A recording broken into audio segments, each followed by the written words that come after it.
আল্লাহ পাক বলেন, আবার দেখো এই জমিনে আমি তোমাদেরকে প্রতিষ্ঠিত করেছি, আর জমিনের উপরে তোমরা যাতে রুজি রোজগার করতে পারো সে ব্যবস্থাও আমি করে দিয়েছি। জমিন সৃষ্টি করেছি, আবার রুজি রোজগার করবে সে ব্যবস্থাও আমি তোমাদের জন্য করে দিয়েছি। এই পৃথিবী তুমি চাষাবাদ করবে, তাতে ফসল হবে সে ব্যবস্থা করে দিয়েছি। বাড়িঘর বানাবে সে ব্যবস্থা করে দিয়েছি। তারপরে পৃথিবীর এই মাটির নিচে তোমার জন্য সম্পদ রেখেছি।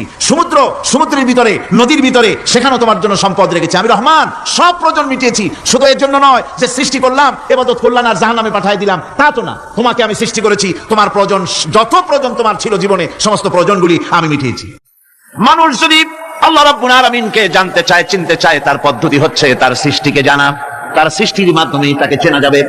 আল্লাহ পাক বলেন, আল্লাযীনা ইয়াযকুরুনাল্লাহা কিয়ামান ওয়া কুউদান ওয়া আলা জুনুবিহিম ওয়া ইয়াতাফাক্কারুনা ফী খালকিস সামাওয়াতি ওয়াল আরদ ربنا ما خلقت هذا باطلا سبحانك فقنا عذاب النار الذين يذكرون الله قياما وقعودا وعلى جنوبهم যারা দাঁড়িয়ে বসে শুয়ে, এক কথায় সর্বাবস্থায় যারা আল্লাহ পাককে স্মরণ করে, তার আকাশ এবং জমিন সৃষ্টির ব্যাপারে চিন্তা ভাবনা করে, রাত এবং দিনের পরিবর্তনের চিন্তা করে, তার সৃষ্টি নৈপুণ্যতা নিয়ে যারা গবেষণা করে, তারাই হচ্ছে আল্লাহ পাকের খাঁটি বান্দা।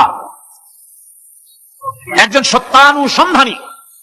চোখের সামনে যখন নিখিল বিশ্বের অনুপরমাণু থেকে শুরু করে সূর্য, চন্দ্র, গ্রহ, নক্ষত্র, বিশাল আকাশ পর্যন্ত, গাছপালা, তরুলতা, সমুদ্র, মহাসমুদ্র, পশু পক্ষী ইত্যাদি যখন তার নজরে পড়ে, তখন একজন সত্যের অনুসারী ব্যক্তি, একজন সত্যের অনুসন্ধানী ব্যক্তি, তার মুখ থেকে বেসাক্তা স্বতঃস্ফূর্ত ভাবে নিজের অজান্তে মুখ থেকে যে শব্দটা বেরোয়, সে শব্দটা হচ্ছে আলহামদুলিল্লাহি রাব্বিল আলামিন। সমস্ত প্রশংসা হচ্ছে ওই আল্লাহ পাকের, যিনি এগুলিকে সৃষ্টি করেছেন। আর তিনি কোনো কিছু কি বেকার সৃষ্টি করেন নাই, খামোখা সৃষ্টি করেন নাই। প্রত্যেকটির পেছনে রয়েছে বিরাট বিরাট উদ্দেশ্য।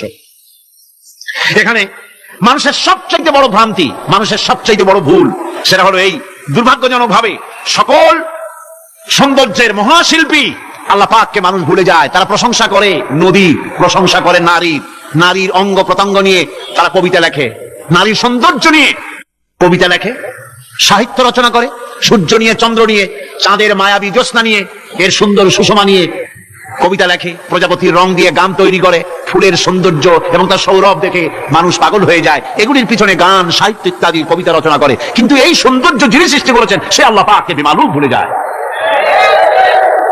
সেই জন্য স্রষ্টার প্রশংসা করতে হবে। আল্লাহ পাক শিখাচ্ছেন, শুরুতেই শিখাচ্ছেন, আলহামদুলিল্লাহি রাব্বিল আলামিন। পড়েন সবাই, আলহামদুলিল্লাহি রাব্বিল আলামিন।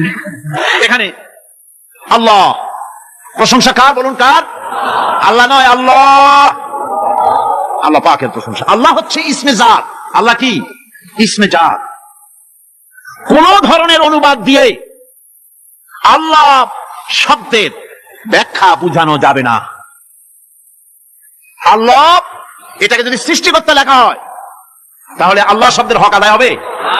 সৃষ্টিকর্তা বলতে তো বুঝাই যায়, তা তো আছে খালেক, সৃষ্টিকর্তা না, সে নাম কি? খালেক।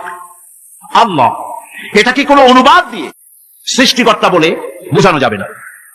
আল্লাহ হচ্ছেন এমন, পৃথিবীতে যত ধর্মের লোকেরা তাদের স্রষ্টাকে ডাকে, কেউ বলে ভগবান, কেউ বলে ঈশ্বর, কেউ বলে পরমেশ্বর, কেউ বলে বিধাতা, কেউ বলে গড, কেউ বলে জিহোবা।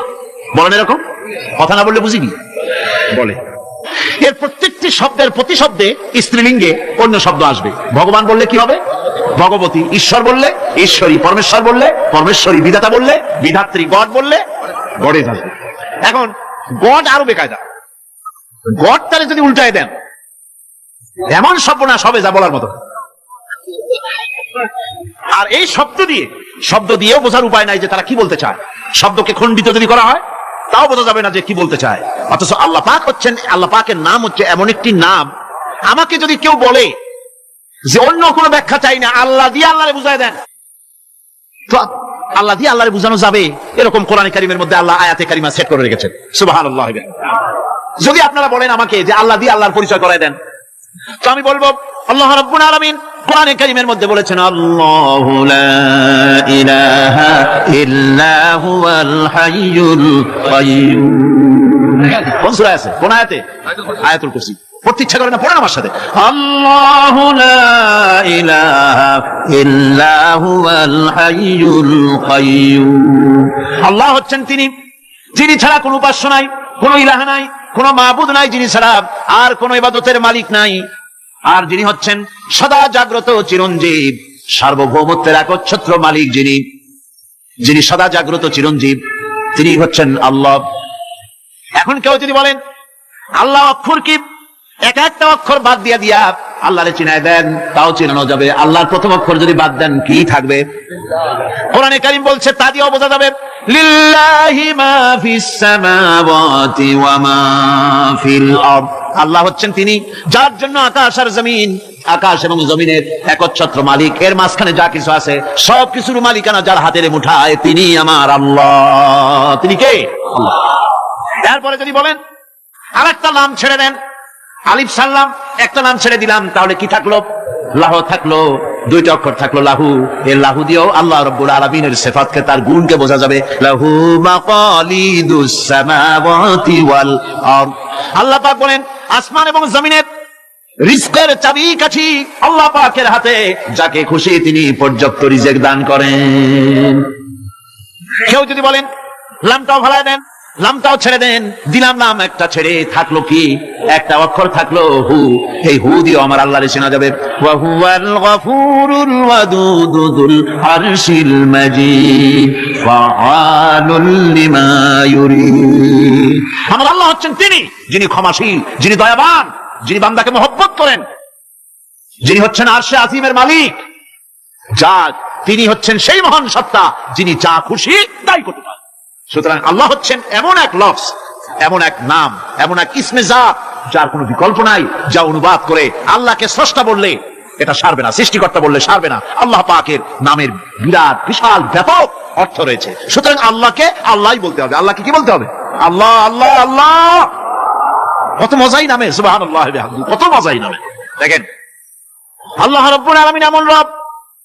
বাংলাদেশের কুকুর আর আমেরিকা, ইউরোপের প্রধান দেশের কুকুর একরকম নয়। আমাদের দেশের পশু ইউরোপ, আমেরিকা শীত প্রধান দেশের পশু একরকম নয়। তার কারণ হলো আমাদের দেশে শীত কম, নাতিশীতোষ্ণ অঞ্চলের মধ্যে খানিকটা পড়ে যায়। এখানে পশুদের গায়ে কম পশম থাকলে কোনো অসুবিধা নাই। ভেড়া, ঘোড়া, কুকুর, বন্য প্রাণীকে কেউ তো কম্বল দেয় না, ল্যাপ দেয় না, রাজাই দেয় না, খাতা দেয় না, চাদর দেয় না। আল্লাহ রাব্বুল আলামিন তিনি এমন রব, শীত প্রধান দেশের পশুদের গায়ে পশম দিয়া চিরস্থায়ী কম্বল জড়াই দিয়েছেন। তিনি হচ্ছে রব। প্রতিপালনের পদ্ধতি কি সুন্দর করে তিনি প্রতিপালন করছেন, কি সুন্দর করে তিনি পশু পক্ষীগুলিকে তাদের আহার জোগাড় করছেন, প্রতিপালন করছেন। তিনি রব, মানুষকে সৃষ্টি করেছেন, আমাদেরকে সৃষ্টি করেছেন, সব চাইছেন, সুবহানাল্লাহ ওয়া বিহামদিহি, সকল প্রয়োজন মিটিয়েছেন। একটা জিনিস বাদ রাখেন। আমাদের মুখে দাঁতের দরকার ছিল, মায়ের পেট থেকে দাঁত নিয়ে আসিনি। মায়ের পেট থেকে আসার পরে আমাদের খাবারের দরকার ছিল। লক্ষ্য করেন রব কারে বলে, লক্ষ্য করুন। মায়ের পেটের মধ্যে যখন ছিলাম ওখানে কোনো রোগের জীবাণু ঢুকতে পারে নাই। ফি করারিম মাকিন, একটি সুরক্ষিত জায়গায় আল্লাহ রাব্বুল আলামিন বাচ্চাকে রেখেছেন, যেখানে কোনো সর্দি হবে না, জ্বর হবে না, সর্দি হবে না, ব্রঙ্কাইটিস হবে না, ডায়াবেটিস হবে না, প্রেসার হবে না। মায়ের পেটের মধ্যে বাচ্চাকে এমন জায়গায় আল্লাহ যত্ন করে রেখেছেন। এই বাচ্চা যখন মায়ের পেট থেকে বেরিয়ে এলো তখন তার পরিবেশ অত্যন্ত খারাপ। এখানে পলিউশন আছে, এখানে কার্বন ডাই অক্সাইড আছে, এখানে বিষাক্ত হাওয়া আছে, এখানে দূষিত আবহাওয়া রয়েছে। প্রতি মুহূর্তে রোগ তাকে হামলা চালাতেছে। এই রোগের থেকে সে বাচ্চা বাঁচবে কি করে? এই জন্য রব্বুল আলামিন তিনি এমন রব, মায়ের বুকের মধ্যে যে খাবার তৈরি করলেন বাচ্চার, ওই খাবারের মধ্যে বাচ্চার ওষুধও আল্লাহ পাক বানাইয়া দিলেন। মায়ের বুকের দুধ শুধু দুধ নয়, এটা ওষুধ। সুবহানাল্লাহ। এটা খাদ্য, এটা ওষুধ, এটা ভিটামিন, এটা ক্যালসিয়াম, এটা কার্বোহাইড্রেট, যা দরকার বাচ্চার জন্য সব আল্লাহ মায়ের দুধের মধ্যে দিয়ে দিলেন। যতক্ষণ বাচ্চা পেটে ছিল দুধ ছিল ঘন, যখন বাচ্চা মায়ের পেট থেকে বেরিয়ে এলো দুধটা হয়ে গেল পাতলা। এই পাতলা দুধটা খাবে, ওষুধ আছে এর মধ্যে, ভিটামিন আছে, খাইতে যেন বিস্বাদ না হয় একটু মিষ্টি দিয়ে দিলেন আল্লাহ, যাতে বাচ্চা বুক ফিরায় না নেয়, সেজন্য খাইতে চায়। তারপরে যখন বাচ্চার হাড্ডি খেতে হবে, মাছ খেতে হবে, গোশ খেতে হবে, দুধের আর দরকার নাই। তার শরীরের ভিতরে রেজিস্ট্যান্স, রোগ প্রতিরোধক শক্তি তৈরি হয়েছে। এখন আরো ভালো খাবার দরকার। আল্লাহ রাব্বুল আলামিন মায়ের দুধকে শুকাই দিলেন, চুষলে আর পাওয়া যাবে না, দুধ শুকায় গেছে। এখন বাইরের খাবার খেতে হবে।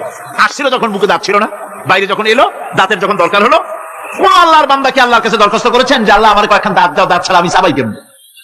এই সবগুলি দাঁত কে সেট করে দিলেন? রব্বুল আলামিন দাঁতগুলিকে সেট করে দিলেন। মুখের মধ্যে দাঁত এসে গেল। আল্লাহ রাব্বুল আলামিন শরীরটাকে সাজিয়ে গুছিয়ে, হিউম্যান বায়োলজি যাকে বলা হয়, এই শরীরকে যে সুন্দর করে আল্লাহ পাক তৈরি করলেন বলে শেষ করা যাবে না। কত সুন্দর করে আল্লাহ পাক বানিয়েছেন। আপনার মাথার ভিতরে সেল তৈরি করা হলো, ব্রেন তৈরি করা হলো। এই ব্রেনটা শুকনা জায়গায় রাখা হয় নাই। শুকনা জায়গার মধ্যে ব্রেনটা যদি থাকতো, নড়াচড়া করে আপনার ব্রেনের যে টেকনোলজি আল্লাহ পাক ইউজ করেছেন সেটা অসুবিধাগ্রস্ত হতো।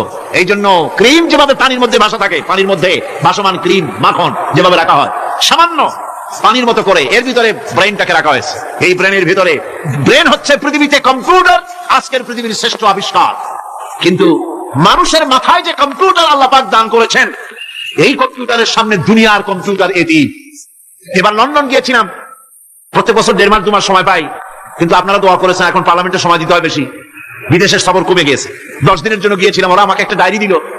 সেই ডায়েরিটার ভিতরে, ডিজিটাল ডায়েরি, এই ডায়েরির মধ্যে তারা বলল যে এরকম, এই যে কাগজটা আপনারা দেখতে পাচ্ছেন, এই রকমের কাগজের 10 লক্ষ পাতা লিখতে যত কাগজ লাগে, এরকমের 10 লক্ষ পাতার লেখা ছোট্ট এই ডায়েরিটার মধ্যে ঢুকাই দেওয়া যায়। 10,000 টেলিফোন নাম্বারের মেমোরিতে তুলে দেওয়া যায়। এটা হচ্ছে লেটেস্ট আবিষ্কার। কিন্তু আল্লাহ পাক মানুষের যে ব্রেনটা তৈরি করলেন, পৃথিবীতে যা আছে এই সব কিছু একটা মানুষের ব্রেনের মধ্যে, সমস্ত তথ্য, সমস্ত ফ্যাক্টস মানুষের মেমোরির ভিতরে ঢুকাবার পরেও আরো লক্ষ লক্ষ জায়গা বাকি থেকে যাবে, শূন্য থেকে যাবে, যা পূরণ হওয়ার নয়। এত বিশাল মেমোরি আল্লাহ পাক তার মানুষের মাথার মধ্যে তৈরি করে দিয়েছে। আল্লাহ পাক বলে, বান্দা যখন আমাকে ডাকে, আমি বান্দার একদম নিকটে, তার ঘাড়ের চাইতে নিকটে। ওয়া নাহানু আকরাবু ইলাইহি মিন হাবিলিল ওয়ারিদ। আমি আমার বান্দার সারা যে রগের উপরে তার মাথা, এর থেকেও আমি আমার বান্দার বেশি নিকটে। সুবহানাল্লাহ পড়ে। আমি তোমার কাছে, আমার কাছে মাপ চাও, যত বড় গুনাহ হোক। ওয়া ক্বালা রাব্বুকুম উদউনি আস্তাজিব লাকুম। তোমার প্রভু তোমাকে ডেকে বলেছে, আমাকে ডাকো, আমি মাফ করে দেব। সুবহানাল্লাহ। কত বড় কথা! আমাকে ডাকো, নিরাশ হও না, হতাশ হও না। আল্লাহর গজব বেশি না রহমত বেশি? আল্লাহর রহমত বেশি। হাদিসে কুদসির ভিতরে এসেছে, আল্লাহ পাক বলেছেন, কোন বান্দা যদি আমার দিকে 1 বিঘত অগ্রসর হয়, আমার রহমত তার দিকে 1 হাত এগিয়ে যায়। কোন বান্দা যদি আমার দিকে হেঁটে আসে, আমার রহমত তার দিকে দৌড়ে যায়। বান্দা যখন আল্লাহর দরবারে 2 হাত উঁচু করে চোখের পানি ফেলে দেয়, মুসলিম শরীফের হাদিসের ভিতরে এসেছে, গভীর রাত্রে, রাতের তৃতীয় অংশে আল্লাহ রাব্বুল আলামিন প্রথম আকাশে আসেন আর ডেকে বলেন, পৃথিবীতে আছো নাকি কেউ গুনাহ করে জীবন বরবাদ করে দিয়েছো? আমার কাছে মাপ চাও। ঋণগ্রস্ত আছো, অসুস্থ আছো, অপমানিত আছো, কে আছো মাজলুম? আমাকে ডাকো, আমার কাছে বলো, আমি ডাকে সারা দেব, জীবনের আশা পূরণ করে দেব। ওই সময় যেই সমস্ত লোকেরা কাঁদে, তাহাজ্জুদের নামাজ পড়ে, আল্লাহ জিজ্ঞেস করেন ফেরেশতারা, অমুক অমুক দেশ অমুক অমুক বান্দারা কাঁদে কেন? ফেরেশতারা বলে, রব্বুল আলামিন তুমি তো ভালো করে জানো। আল্লাহ বলেন, জানি, তবুও তোমাদের মুখে শুনতে চাই। তারা বলে, রব্বুল আলামিন তোমার এই বান্দা গুনাহ করেছি, গুনার জন্য মাপ চায়, জাহান্নাম থেকে বাঁচতে চায়। আল্লাহ পাক বলেন, ফেরেশতারা আমার এই বান্দারা আমারে দেখেছে নাকি? বলে, দেখে নাই। বলে, আমার দোজখ দেখেছে নাকি? বলে, না, তাও দেখে নাই। আমার বেহেশত দেখেছে নাকি? বলে, না, তাও দেখে নাই। আল্লাহ পাক বলেন, ফেরেশতারা সাক্ষী থাকো, ওরা আমাকে দেখে নাই, আমার বেহেশত দোজখ কিছুই দেখে নাই। শুধুমাত্র আমার নবীর কথা, আমার কোরআনের কথা বিশ্বাস করে আরামের ঘুমকে হারাম করে যেভাবে তারা কাঁদতেছে, সাক্ষী থেকে যাও ফেরেশতারা, আমার রহমতের দরিয়ায় জোশ মেরেছে, আমার ওই ক্রন্দনরত বান্দাগুলিকে আমি আল্লাহ মাফ করে দিলাম। সুতরাং মুমিন বান্দা যারা, আল্লাহর মুমিন বান্দা যারা, এই ঈমানের কোয়ালিটি, এটাও হতাশায়, নিরাশায় ভেঙে পড়বে না। গুনাহ তো মানুষই করে, গুনাহ হয়ে গেছে, মাপ চাও। তোমার গুনাহ কদ্দূর? তোমার গুনাহ যদি হয় পাহাড় সমান, আল্লাহর রহমত আকাশ সমান। জাহান্নামের কঠিন শাস্তি থেকে বাঁচতে হলে আল্লাহর প্রতি ঈমান আনতে হবে। আর ঈমান আনলে যে কোয়ালিটি গুলি হওয়া উচিত, সেগুলি আমি আপনাদের সামনে আলোচনা করছি। এরপর আরেকটি কোয়ালিটি হবে মুমিনের, তা হলো কঠোর কঠিন বিপদে অবিচল থাকবে, বিপদে ভেঙে পড়বে না। বিপদ আপদ, শত্রুতা, ক্ষয় ক্ষতি যা কিছু হয় সবই আল্লাহর পক্ষ থেকে, এটা মেনে নিতে হবে এবং ধৈর্য ধারণ করতে হবে। বিপদ মুসিবত শুধু উম্মতের জন্য নয়, দুনিয়ার সমস্ত নবীদের বিপদ এসেছে। হয় না? নবীদের বিপদ আসে নাই? কোরআনে কারীম থেকে শুনুন, আল্লাহ রাব্বুল আলামিন বলেন, ওয়া কাযালিকা জাআলনা লিকুল্লি নাবিয়্যিন আদুওয়াম মিনাল মুজরিমিন। আল্লাহ পাক বলেন, এমনি করে আমি সকল নবীদের শত্রু বানিয়ে দিয়েছি, সব পাপিষ্ঠ আর অপরাধ প্রবণ লোকদেরকে। প্রত্যেক যুগে নবীদের শত্রু ছিল, প্রত্যেক যুগে নবীদের কি ছিল? শত্রু ছিল। সে শত্রু কারা ছিল? আল্লাহ পাক বলছেন, নবীদের শত্রু ছিল পাপিষ্ঠ আর অপরাধ প্রবণ লোক, এরাই ছিল নবীদের দুশমন। রাসূলগণের অবস্থা যদি এই হয়, তাহলে তার উম্মত, ওই দিনের ধারক বাহক যারা, তাদের বুঝি কি মতামত হবে না নাকি? হবে কিনা? তো ইসলামের বিরোধিতা যারা করে, কোরআনের পরিভাষায় বলা হয়েছে ইসলামের দুশমন, নবীদের দুশমন। দুনিয়ার সব পাপিষ্ঠ আর অপরাধ প্রবণ লোকেরাই ইসলামের দুশমন হয়, নবীদের দুশমন হয়। আজও দেখেন, আজও তাকিয়ে দেখেন, ইসলামী আন্দোলনের বিরোধিতা যারা করে তারা পাপিষ্ঠ চরিত্রের কিনা তাকায় দেখেন, খুঁজে দেখেন, সর্বত্র খুঁজে দেখুন, খুঁজে দেখুন।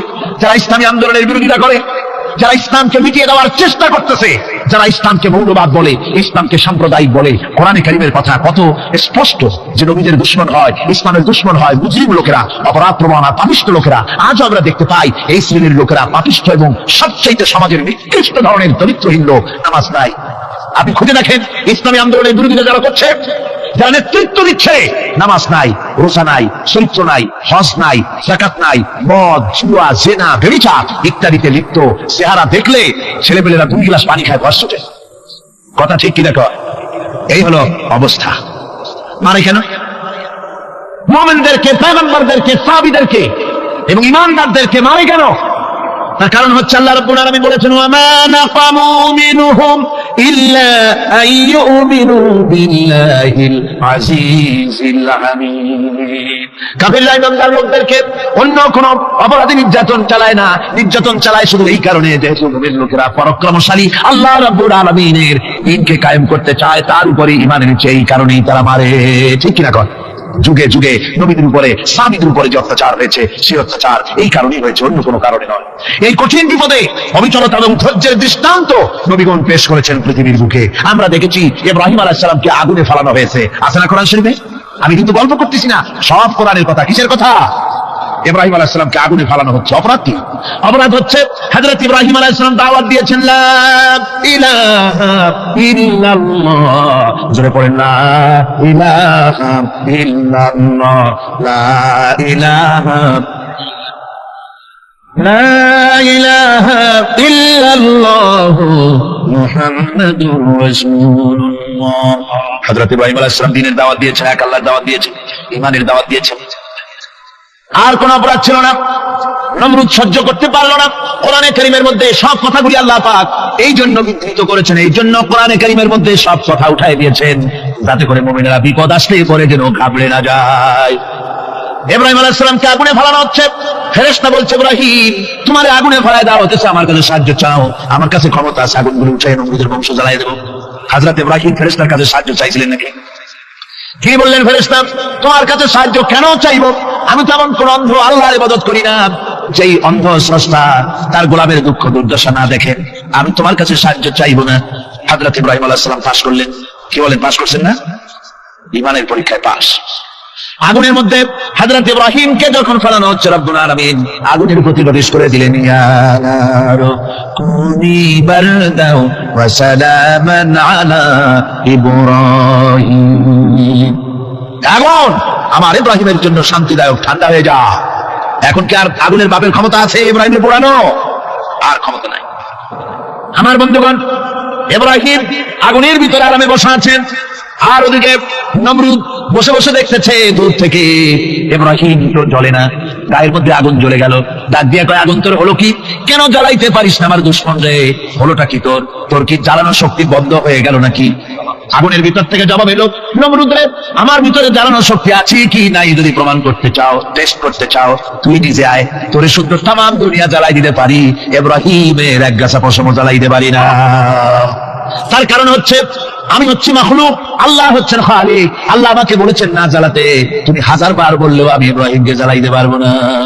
কোরআনে কারিমে ঘটনা বলে মুমিনদেরকে সাহস দেওয়া হচ্ছে, মুমিনেরা দ্বীনের কাজ করতে গিয়ে বিপদ আবাদ আসবে, ইমানের দাবি হলো বিপদ আসবে, আর বিপদ আসলে ঘাবড়ায় যেও না, মুসিবতে পড়ে চিন্তায় পেরেশানে হয়রান হয়ে যেও না। বিশ্বকবি আল্লামা ইকবাল কি সুন্দর করে বলেছেন, আজ ভি হো জু ইব্রাহিম কা ইমা पैदा आग कर सकती है एक अंदाज़े गुलिस्तां पैदा।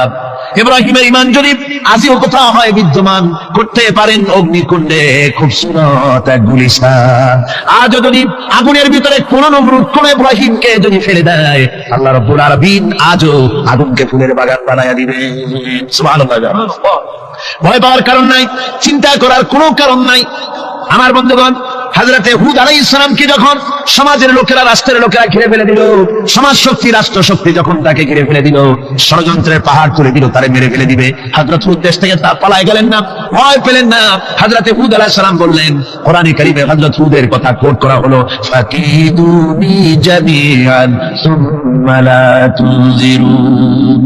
সম্মিলিতভাবে ষড়যন্ত্র করো আমার বিরুদ্ধে, সবাই মিলে ষড়যন্ত্র করো, সুম্মা লা তুনজিরুন, আর আমাকে এতটুকু অবকাশ তোমরা দিও না।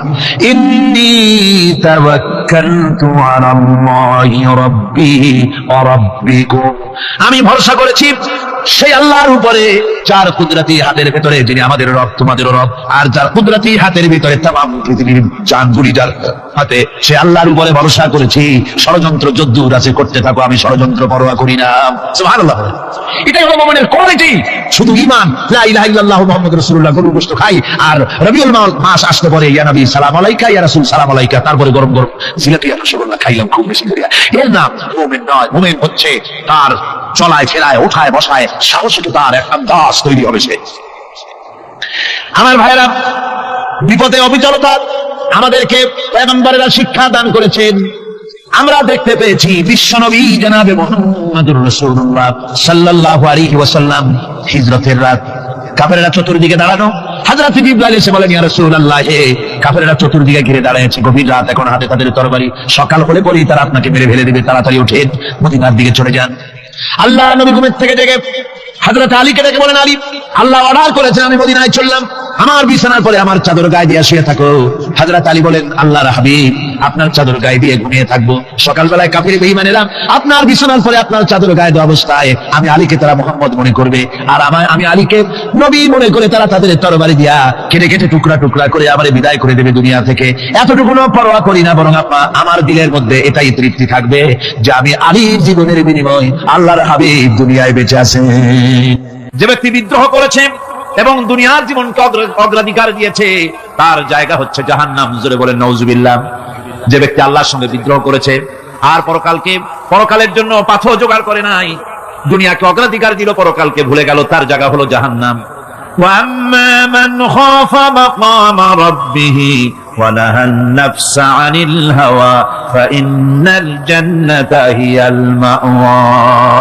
আর যে ব্যক্তি আপন প্রভুর সামনে উপস্থিত হকে ভয় করেছে এবং আপন প্রবৃত্তিকে লালসা মুক্ত করেছে, লালসার হাত থেকে রক্ষা করেছে, আল্লাহ রাব্বুল আলামিন কিয়ামতের দিন তার জন্য রেখে দিয়েছেন জান্নাত। তার জন্য কোন জায়গা? জান্নাত। আমাদেরকে পরকাল ভিত্তিক জীবন যাপন যদি করি, তাহলে কবরের জবাবগুলি খুব আসান হবে। আর যদি পরকাল ভিত্তিক জীবন যাপন না হয়, কবরটা মুসিবত হয়ে যাবে। হযরত ওসমান রাদিয়াল্লাহু তাআলা আনহু কবরের কাছে গিয়ে খুব কাঁদতেন। সাহাবায়ে কেরাম প্রশ্ন করেছেন, হুজুর, রাসূল করিম সাল্লাল্লাহু আলাইহি ওয়াসাল্লাম যখন জান্নাত ও জাহান্নামের ওয়াজ করেন, কখনো তো এত বেশি আপনি কাঁদেন না, যত বেশি কাঁদেন কবরের কাছে এসে, কারণ কি?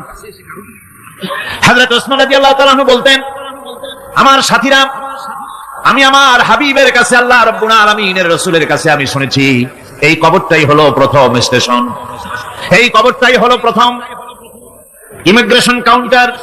এই জায়গায় কেউ যদি ধরা পড়ে যায়, কারো যদি চার্জশিট হয়ে যায়, সব জায়গায় ধরা পড়ে যাবে, হাসরে মিজানে সিরাতে কোনো জায়গায় নাজাত পাবে না। আর এই কবরটা যদি কেউ মুক্তি পেয়ে যায়, মিজান সিরাত হাসর সব জায়গা থেকে আল্লাহ তাআলা ভালোভাবে পার করে দিবেন। এটা হলো আসল জায়গা, মারাত্মক জায়গা। সর্বশেষ যে ব্যক্তি জাহান্নাম থেকে মুক্তি লাভ করবে, তাকে আল্লাহ পাক বলবেন, ফেরেশতাদেরকে বলবেন, আমার ফেরেশতারা আমার এই বান্দাকে জান্নাত এবং জাহান্নামের মাঝখানে রেখে দাও। জান্নাত এবং জাহান্নামের মাঝখানে লোকটি যখন থাকার জায়গা পাবে, সে জান্নাতের দিকে তাকায়া দেখবে আর কাঁদতে থাকবে। আল্লাহ পাক জিজ্ঞেস করবেন, বান্দারে যুগের পর যুগ ধরে জাহান্নামে কেঁদেছ, আমি রব্বুল আলামিন জাহান্নাম মাফ করে দিয়া জান্নাত জাহান্নামের মাঝখানে রেখে দিয়েছি, আযাব থেকে তো বেঁচে গেছো, এখন কান্দো কেন? লোকটি বলবে, রব্বুল আলামিন কান্দি এই কারণে, জাহান্নাম থেকে মাফ করেছো, তোমার শুকরিয়া আদায় করি। জান্নাত তো আমার কপালে নাই, কিসমতে নাই, কিন্তু জান্নাত আমি এখান থেকে দেখতে পাচ্ছি, জান্নাতের সুঘ্রাণ আমার নাকে আসতেছে, কপালে নাই যাওয়ার। আমি কাঁদি এই জন্য, তুমি যদি মেহেরবানি করে আমাকে জান্নাতের দরজার কাছে একটু দাঁড় করায় দিতা, প্রাণ ভরে তোমার জান্নাতের দৃশ্যটা একটু দেখতা। আল্লাহ পাক তার আরজি পূরণ করবেন, বলবেন যাও, ফেরেশতাদের বলবেন এর জান্নাতের দরজার কাছে দাঁড় করায় দাও। জান্নাতের দরজার কাছে দাঁড়িয়ে লোকটি আবার কান্না শুরু করবে। আল্লাহ পাক প্রশ্ন করবেন, এবার কান্দো কেন? লোকটি বলবে, রব্বুল আলামিন কান্দি এই কারণে, জান্নাতের এই দরজায় দাঁড়াইয়া জান্নাতের অফুরন্ত নেয়ামত কিছুই ভালো করে দেখা যায় না, শুধু অল্প জায়গা দেখি। যদি তুমি আমারে দয়া করে জান্নাতের মাঝখানে দাঁড় করাই দিতা, চতুর্দিকে তাকায়া তাকায়া দেখা কলিজারে ঠান্ডা বানাইতাম। তবে আমি ওয়াদা করি, জান্নাতের কোনো নাজ নেয়ামত, কোনো ফল আমি খাবো না, ধরবো না, সইব না। একটুখানি মেহেরবানি করে মাঝখানে দাঁড় করাইয়া দাও, জান্নারে ঠান্ডা করি। আল্লাহ রাব্বুল আলামিন ফেরেশতাদের বলবেন, আমার এই বান্দারে জান্নাতের মাঝখানে দাঁড় করাইয়া দে। আল্লাহর নবী বলেন, জান্নাতের মাঝখানে দাঁড়িয়ে লোকটি আগের চাইতে আরো জোরে চিৎকার মেরে কাঁদতে থাকবে। আল্লাহ পাক বলবেন, বান্দারে কি হলো তোর? দরজার কাছে আসতে চাইছিলে, আইনা দিলাম। আবার এবার মাঝখানে আসতে চাইছো, তাও এনে দিয়েছি। আবার কান্দো কেন? লোকটি বলবে, রব্বুল আলামিন এবার কান্দি এই জন্যে, তুমি যখন দয়া করে একটিবার জান্নাতের মাঝখানে এনে আমাকে দাঁড় করায় দিয়েছো, তুমি রহমান রহিম গফুরুর রহিম, এই জান্নাত থেকে আবার আর বাইর করে দিও না। আল্লাহ রাব্বুল আলামিন বলবেন, ও আমার বান্দারে, আমার এই জান্নাত তোর খুব পছন্দ হয়েছে নাকি? লোকটি বলবে, রব্বুল আলামিন কলিজা ঠান্ডা হয়ে গেছে, ভাবতেও পারি না এই জান্নাত এত সুন্দর। আল্লাহ পাক বলবেন, বান্দারে এরকম একটি নয়, দুইটা নয়, তোর জন্য আমি 10টা জান্নাত এইরকম রিজার্ভ করে রাখছি। আল্লাহ পাককে ভয় করে পৃথিবীর সমস্ত পাপ থেকে যারা নিজেকে রক্ষা করবে, আল্লাহ তাদের জন্য এই জান্নাত রেখে দিয়েছেন। সুবহানাল্লাহ। সেই জান্নাতের রিসিপশন আপনারা আন্দাজ করতে পারবেন না, রিসিপশন কারে কয়? কি এর প্রধানমন্ত্রী আর প্রেসিডেন্ট, 4-5টা পুলিশ আর আর্মি এসে একটা ফট করে সেলুট মারলো, বাস শেষ হয়ে গেল, এরকম না। জান্নাতীদেরকে রিসিপশন দেওয়া হবে। জান্নাতীরা যখন আল্লাহর হুকুমে জান্নাতের দিকে যেতে লাগবে, আর যখন জান্নাতের কাছে চলে যাবে, আল্লাহ রাব্বুল আলামিন শোনায় দিচ্ছেন, হাত্তা ইযা জাউহা ফুতিহাত আবওয়াবুহা ওয়া ক্বালা লাহুম খাজানাতুহা সালামুন আলাইকুম তিবতুম ফাদখুলুহা খালিদিন। সুবহানাল্লাহ। জান্নাতীরা যখন জান্নাতে প্রবেশ করার দরজার মুখোমুখি হবে, তার রক্ষীগণ তখন বলবে, সালামুন আলাইকুম, আল্লাহর শান্তি তোমাদের উপরে বর্ষিত হোক। দুনিয়ার টাটকা সুখগুলি 2 পা দিয়ে ছেড়ে দিয়েছো, টাটকা সুখগুলি গ্রহণ করো নাই, হারাম খাও নাই, আল্লাহ দ্বীন কায়েমের জন্য রক্ত দিয়েছো, জীবন দিয়েছো, কষ্ট করেছো, আল্লাহকে ভয় করেছো। আমাদের সালাম গ্রহণ করো, জান্নাতের মধ্যে ঢুকে যাও চিরকালের জন্য। সুবহানাল্লাহ।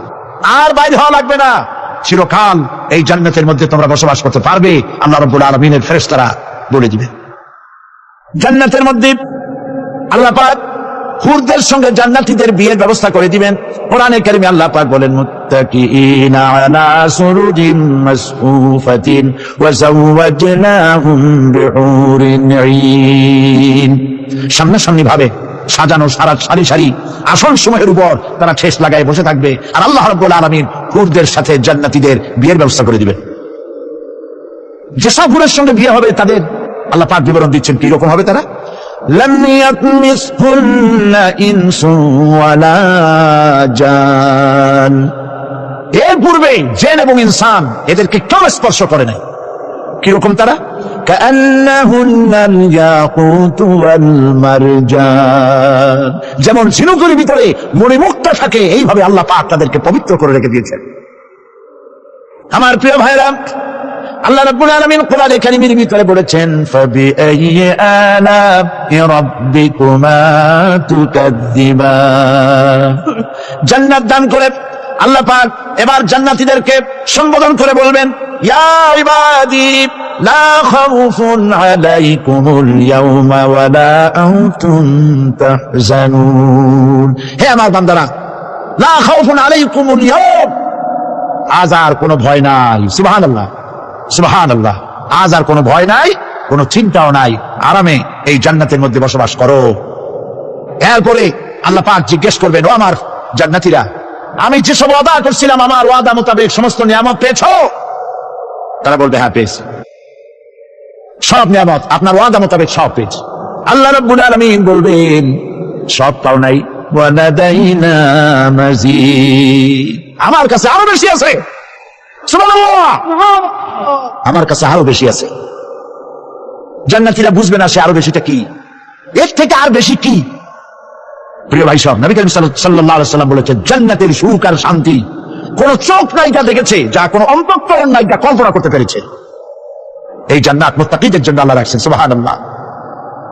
জান্নাতীরা ভাবতেও পারবে না সেই নিয়ামতগুলি কি। প্রিয় ভাই সব, সেই মুহূর্তে আল্লাহর নবী মুহাম্মদ রাসূলুল্লাহ সাল্লাল্লাহু আলাইহি ওয়াসাল্লাম বলবেন, রব্বুল আলামিন, আমার উম্মতেরা জান্নাতীরা বুঝতে পারে নাই আপনার কাছে কি নিয়ামত আরো বেশি আছে। আমার এই উম্মতেরা জান্নাতীরা আপনার ওয়াদা মোতাবেক সব পেয়েছে, কিন্তু একটি জিনিস এখনো তাদের কিসমতে হয় নাই। সেই জিনিসটা হলো, যারা তার রবকে না দেখে শুধু কোরআন আর হাদিসের কথা শুনে আরবের ঘুম হারাম করে তাহাজ্জুদের নামাজ আদায় করেছিল, চোখের পানি ফেলেছিল, যারা জান্নাত দেখে নাই, জাহান্নাম দেখে নাই, আপনাকে ভয় করে যারা জীবন পরিচালনা করেছিল, যারা আপনাকে দেখে নাই, না দেখে শুধু কোরআন হাদিস বিশ্বাস করে যারা অকাতরে নিজেদের জীবন বিলায় দিয়েছিল, এই জান্নাতীরা এখন পর্যন্ত তার রবকে দেখতে পারে নাই। আল্লাহ রাব্বুল আলামিন তার সামনে থেকে 70,000 পর্দা সরে যাবে। আল্লাহ পাক বান্দাদের আরজি পুরা করার জন্য জান্নাতীদের সামনে তিনি জালোয়া ফরোজ হবে। কোরআন শরীফের ভিতরে আল্লাহ পাক বলে, জান্নাতীরা তারা আল্লাহর দিকে, জান্নাতীরা তার রবের দিকে তাকিয়ে থাকবে, আর রব তার বান্দাদের দিকে তাকাইয়া থাকবে। প্রাণ ভরে জান্নাতীরা রবকে দেখবে। সুবহানাল্লাহ, আল্লাহ পাককে দেখবে। প্রাণ খুলে আজ দোয়া করি, রব্বুল আলামিন, জান্নাতের যেই পরিবেশে, যেই জায়গায় তুমি দয়া করে তোমার গোলামদেরকে তুমি নিজেই দর্শন দিবে, দেখা দিবে। মনিব গো, ও আমাদের রব, আজ এই বিশাল জনসমুদ্র নিয়ে তোমার দরবারে আবেগ ভরা কণ্ঠে বলি, যে অনুষ্ঠানটি তুমি এমন মুবারক অনুষ্ঠান করবে যেখানে তুমি জান্নাতীদেরকে দেখা দিবে, ওই জান্নাতের কোনো একটি, ওই অনুষ্ঠানের কোনো একটি কোনায় কানায় আমাদেরকেও দাঁড় করাইয়া দেখার তুমি। ভাই সব, আল্লাহ রাব্বুল আলামিন মানুষের সামনে এত সব নিয়ামত রেখেছেন, এই জান্নাত দান করবেন। এরপরে আল্লাহ রাব্বুল আলামিন কোরআনে কারীমের মধ্যে বলেছেন, রব্বিস সামাওয়াতি ওয়াল আরদি ওয়া মা বাইনাহুমার রাহমান লা ইয়ামলিকুনা মিনহু খিতাবা। এই সব পুরস্কার রয়েছে তোমাদের সেই রবের পক্ষ থেকে, যিনি আকাশ আর জমিনের মালিক। সুবহানাল্লাহ বলবেন না? যার সামনে কথা বলার ক্ষমতা কারো হবে না। এটি একটি মারাত্মক কথা। কিয়ামতের দিন আল্লাহর দরবারে কেউ কথা বলতে পারবে না আল্লাহর নির্দেশ ছাড়া। একটি আকীদা পরিষ্কার করে নিয়ে যান আপনাদের। সে আকীদাটা এভাবে পরিষ্কার করুন, কোন পীর সাহেব, কোন খাজা বাবা, কোন মাওলানা, কোন মুহাদ্দিস, কোন বুজুর্গ আপনাকে সুপারিশ করতে পারবে না যদি না আল্লাহ পাক তাকে কথা বলার তৌফিক না দেয়। মনে থাকবে এটা। আয়াতুল কুরসির ভিতরে আমরা পড়ি, মান যাল্লাযী ইয়াশফাউ ইনদাহু ইল্লা বিইজনিহি। আল্লাহ পাক বলেছেন কিয়ামতের দিন আল্লাহর দরবারে কার সাহস আছে কথা বলতে পারে? মান যাল্লাযী ইয়াশফাউ ইনদাহু ইল্লা বিইজনিহি। আল্লাহর ওয়াদা ছাড়া, হুকুম ছাড়া আল্লাহর সামনে কথা বলা সেদিন কেউ থাকবে না। সুবহানাল্লাহ, কেউ কথা বলতে পারবে না। সুপারিশ করতে হবে আল্লাহ যারে বলেন তুমি করো, অমুকের জন্য করো, সেই ব্যক্তি শুধু তার জন্যই করতে পারবে, আর কেউ কথা বলতে পারবে না। সেই কঠিন হাসরের ময়দান, যেদিন শুধুমাত্র আল্লাহ পাক কথা বলবেন, আর যারে বলতে বলবেন সেই কেবলমাত্র বলতে পারবে। সুপারিশ এটি আল্লাহ পাক কিয়ামতে পারমিশন দিলে বলা যাবে। হযরত ইব্রাহিম আলাইহিস সালাম কিয়ামতের দিন তার নিজের পিতা সম্পর্কে সুপারিশ করবেন রব্বুল আলামিন, আমার আব্বার জন্য সুপারিশ করতেছি, মেহেরবানি করে জাহান্নাম থেকে তারে আপনি রক্ষা করুন। আল্লাহ রব্বুল আলামিন বলবেন, ইব্রাহিম তোমার সুপারিশ মঞ্জুর হবে না। প্রিয় ভাই সব, একটু মাথা কাটান, চিন্তা করেন। উলুল আযম পয়গম্বর, জাতির পিতা। কে জাতির পিতা? চিল্লায় বলুন, কলিজা সাওয়াব করে ফেলুন। মুসলমানদের জাতির পিতা হাবিব জাবির কেউ হতে পারে না। মিল্লাতা আবিকুম ইব্রাহিম, ইব্রাহিম আলাইহিস সালাম এই মিল্লাতের পিতা। সুবহানাল্লাহ। হযরত ইব্রাহিম আলাইহিস সালাম কিয়ামতের দিন বলবেন, আল্লাহ আমার আব্বার জন্য সুপারিশ করছি। আল্লাহ পাক বলবেন, মঞ্জুর হবে না।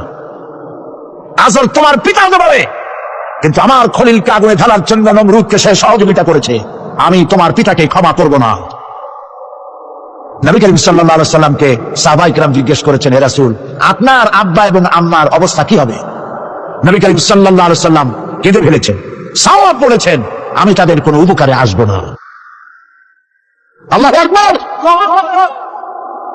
আপনি মনে করছেন নাকি যে ইয়া নবী সালাম আলাইকা বলি অমনি নবীর সুপারিশ পাবেন? এত সহজ। কতগুলো রসগোল্লা খাইলেন আর বড় একটা মিছিল করলেন, আর উনি চলে যাবেন।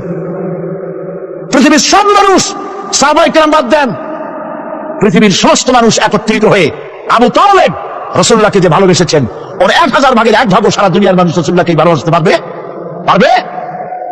নিজের ছেলে আলীকে, আলী রাদিয়াল্লাহু তাআলা আনহুকে আলাদা বিছানায় শোয়াইয়া, ছোট্ট মানুষ হযরত আলী আলাদা জায়গায় রাখিয়া, মুহাম্মদুর রাসূলুল্লাহ সাল্লাল্লাহু আলাইহি ওয়াসাল্লাম এতিম মানুষ, তার কলিজার সাথে বুকের মধ্যে আশ্রয় করে দিয়ে আগলে রেখেছেন বুক পরে। সেই আবু তালেব মৃত্যুর সময় নবী করিম সাল্লাল্লাহু আলাইহি ওয়াসাল্লাম বলেছিলেন, চাচা একটি বার আমার কানে তাওহীদের কালেমা শোনায় দেন। আবু তালেব, তার কিসমতে ছিল না কালেমা। মরে যাওয়ার পর একজন সাহাবী বলেছিলেন, ইয়া রাসূলুল্লাহ, মৃত্যুর সময় আবু তালেবের মুখ আমি নড়তে দেখেছি, তিনি কালেমা পড়েছেন সম্ভবত। রাসূলুল্লাহ সাহেব বলেছেন, আমি শুনি নাই। এত ভালোবাসার পরও হাদিস শরীফে এসেছে আবু তালেব জাহান্নামে যাবে। কোথায় যাবে? জাহান্নামে। সবচাইতে কম আযাব হবে কার? আবু তালেবের। কম আযাবটা কি? হাদিস শরীফে এসেছে কম আযাব হলো জাহান্নামের আগুন দিয়ে 1 জোড়া জুতা তৈরি করে আবু তালেবের পায়ে পরিয়ে দেওয়া হবে। সেই জাহান্নামের আগুনের তৈরি করা জুতার তাপে আবু তালেবের মাথার ঘিলুগুলো টকবক করে বউ পড়তে লাগবে। এত ভালোবেসে যদি কিয়ামতে উপায় না হয়, আপনি ইয়া নবী সালাম আলাইকা, ইয়া রাসূল সালাম আলাইকা আর কতগুলো জিলাপি খাইলেন, বড় একটা মিছিল করলেন। প্রিয় ভাই সব, এইসব বিদআত শুনুন, এগুলি সুস্পষ্ট বিদআত। রাসূলুল্লাহকে ভালোবাসবেন, সাহাবীরা যেভাবে ভালোবেসেছেন ওইভাবে ভালোবাসবেন। আল্লাহ রাব্বুল আলামিন বলেন, যালিকাল ইয়াউমুল হক ফামান শাআ আত্তাখাযা ইলা রাব্বিহি মাআবা। এই দিনটি অবশ্যই আসবে, সেদিনটি নিশ্চিতভাবে আসবে।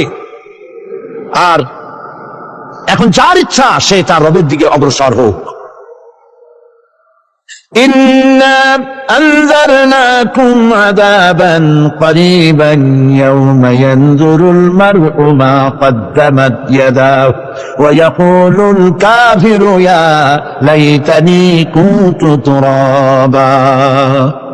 ইন্না আনজারনাকুম আযাবান করিবা, খুব নিকটবর্তী একটি আযাব সম্পর্কে আমি তোমাদেরকে সতর্ক করে দিলাম। কে বলতেছে? আল্লাহ পাক। লক্ষ্য করুন আল্লাহ কি বলছেন, খুব নিকটবর্তী একটি কঠিন শাস্তি, আযাব, অর্থাৎ কিয়ামত, এ সম্পর্কে আমি তোমাদেরকে সতর্ক করে দিলাম। ইয়াউমা ইয়ানজুরুল মার'উ মা কদ্দামাত ইয়াদা, সেদিন প্রত্যেকটি লোক যা সে পাঠিয়ে দিয়েছিল এখানে, অর্থাৎ যা করেছিল সেগুলি সে দেখতে পাবে। আর তখন ওয়া ইয়াকুলুল কাফিরু ইয়া লাইতানি কুনতু তুরাবা, সেই কিয়ামতের ময়দানে অবস্থা দেখে কাফেররা বলবে, আহারে মানুষ না হইয়া যদি মাটি হইয়া যেতাম, যদি মাটি হতাম, যদি মানুষ না হয়ে না জন্মতাম, আজ এই হাসরের ময়দানে এইখানে এই বিচারের মুখোমুখি হতাম না, মাটি হইলে বরং অনেক ভালো হতো। এই পৃথিবীতে আমরা এসেছি, চলে যাব, যাওয়ার আগে এই কোরআন একটি বিশাল জনগোষ্ঠী এমন বানাতে চেয়েছে যে জনগোষ্ঠী এই কোরআন দিয়ে একটি বিশাল সমাজ গড়বে, রাষ্ট্র গড়বে, এমন রাষ্ট্র গড়বে যেই রাষ্ট্রে দুঃখ থাকবে না, অশান্তি থাকবে না, যেখানে সুখ থাকবে, সমৃদ্ধি থাকবে, আর কিয়ামতের দিন আল্লাহর জান্নাতে তারা চলে যাবে। তেমন একটি সমাজকে আমরা চাই। সবাই বলেন সেরকম একটি সমাজকে আমরা চাই? প্রিয় ভাই সব, কিয়ামতের দিন আমরা যেতে চাই জান্নাতে। কোথায় যেতে চাই বলেন? জোরে বলেন। এই জান্নাতে যাওয়ার জন্য দুইটা কাজ করতে হবে। কয়টা কাজ? আল্লাহ রাব্বুল আলামিন বলেন, فمن كان يرجو لقاء ربه فليعمل عملا صالحا ولا يشرك بعبادة ربه أحدا।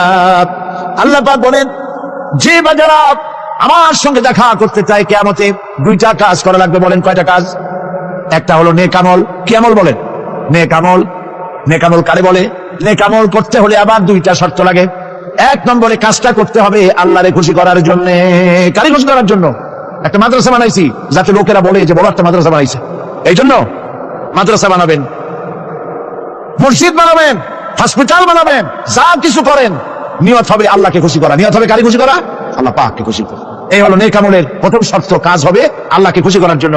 দুই নম্বরে কাজটি হতে হবে সুন্নতে নববী সাল্লাল্লাহু আলাইহি ওয়াসাল্লামের উপরে। মনে থাকবে, দাড়ি রাখবো। কেন রাখবো? রাসূলের সুন্নাহ। রাখবো কারে খুশি করার জন্য? আল্লাহকে খুশি করার জন্য। রাখবো কার মতো? রবীন্দ্রনাথের মতো, কার্ল মার্কসের মতো, কবির মতো নয়। রাখতে হবে কার মতো? নবীর মতো। বুঝে নেন, কাজটা হতে হবে আল্লাহকে খুশি করার জন্য। দুই নম্বরে কাজটা হতে হবে সুন্নতে নববী সাল্লাল্লাহু আলাইহি ওয়াসাল্লামের উপরে হতে হবে। তাহলে এই হলো এক নম্বর। জান্নাতে যাওয়ার জন্য, আল্লাহর সাথে দেখা করার জন্য এক নম্বরের কাজ হলো নেক আমল। বলেন এক নম্বরের কাজ কি? দুই নম্বরের কাজ ওয়ালা ইউশরিক বিইবাদাতি রাব্বিহি আহাদা। আল্লাহ রাব্বুল আলামিনের ইবাদতের সাথে কাউকে শরীক স্থাপন করা যাবে না। আমরা যারা মুসলমান, অধিকাংশ মুসলমান শিরকের ভিতরে মুবতালা হয়ে আছে। বিশ্বাস করেন কিনা বলেন? কাফেরেরা তো মুশরিক আছেই, ওরা তো মুশরিক আছেই, কিন্তু আমরা মুসলমানেরা আমাদের আমলের মধ্যে, আমাদের অজান্তে সবের নিয়তে অনেক শিরক আমরা করে বসি। নাউজুবিল্লাহ। বলেন নাউজুবিল্লাহ। এই জন্য আমি বারবার সতর্ক করি, নিজেকেও করি, আপনাদেরকেও করি। এই কারণে করি, শিরকের গুনাহ আল্লাহ মাফ করবেন না। ইন্না শিরকা লাযুলমুন আযীম। শিরক মস্ত বড় অপরাধ, জুলম, আল্লাহ মাফ করবেন না। আল্লাহর কাছে কাঁদতে কাঁদতে মাফ চাওয়া লাগবে যে আল্লাহ শিরক থেকে আমাকে রক্ষা করো, বাঁচাও। অনেক গোপন শিরক আছে। মাজারে যান, পীর সাহেবের কাছে যান, মনে যদি নিয়ত থাকে উনি ফু দিলে আমি ভালো হবই, উনি তাবিজ দিলে আমার বাচ্চা হবেই, উনি আমারে দয়া করলেই আমার ব্যবসায় উন্নতি হবেই, এইটার নাম শিরক। এটার নাম কি? ওয়াইজা সাআলতা ফাসআলিল্লাহ ওয়াইজা ইসতাআনতা ফাসতাইন বিল্লাহ। যা বলার আল্লাহরে বলো, আর যা চাওয়ার কার কাছে চাও? চিল্লায় বলেন। কলিজাটাকে পরিষ্কার করে দেন আজকের মাহফিলে। এই কলিজায় কারো প্রতি কোনো ভয় রাখবো না আল্লাহ ছাড়া। ভয় করবো কারে বলেন? মহব্বত আল্লাহ ছাড়া, এত বেশি মহব্বত আর কাউকে করবো না। আল্লাহ তাআলা আমাদের কলিজায় তোমার ভয় এবং মহব্বত দিয়ে ভরে দাও, রাসূলের মহব্বত দিয়ে আমাদের দিলকে ভরে দাও। বিশ্বাস করুন ভাই সাহেব, কোরআন শরীফ আমার সামনে, বিশ্বাস করুন, দেশি পীর বিদেশি পীর, খাজা বাবা দেশি এবং বিদেশি, কেউ আপনার ভাগ্য বদলাই দিতে পারবে না। এই পিছনে দৌড়ায় দৌড়ায় কোনো লাভ নাই। এতক্ষণ মসজিদের ভেতরে বসে আল্লাহর কাছে কাঁদেন।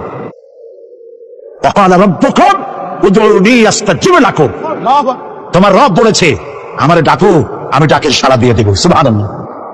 আর আল্লাহ বলেছেন আমার ইবাদতের সাথে কাউকে শরীক করবে না। খবরদার। আলাইসাল্লাহু বিকাফিন আবদা। আল্লাহ প্রশ্ন করছেন, আলাইসাল্লাহু বিকাফিন আবদা, আমি কি আমার বান্দার জন্য যথেষ্ট নই? চিল্লায় বলুন অবশ্যই যথেষ্ট। আবার বলেন অবশ্যই যথেষ্ট। কলিজা সাফ করে ফেলেন।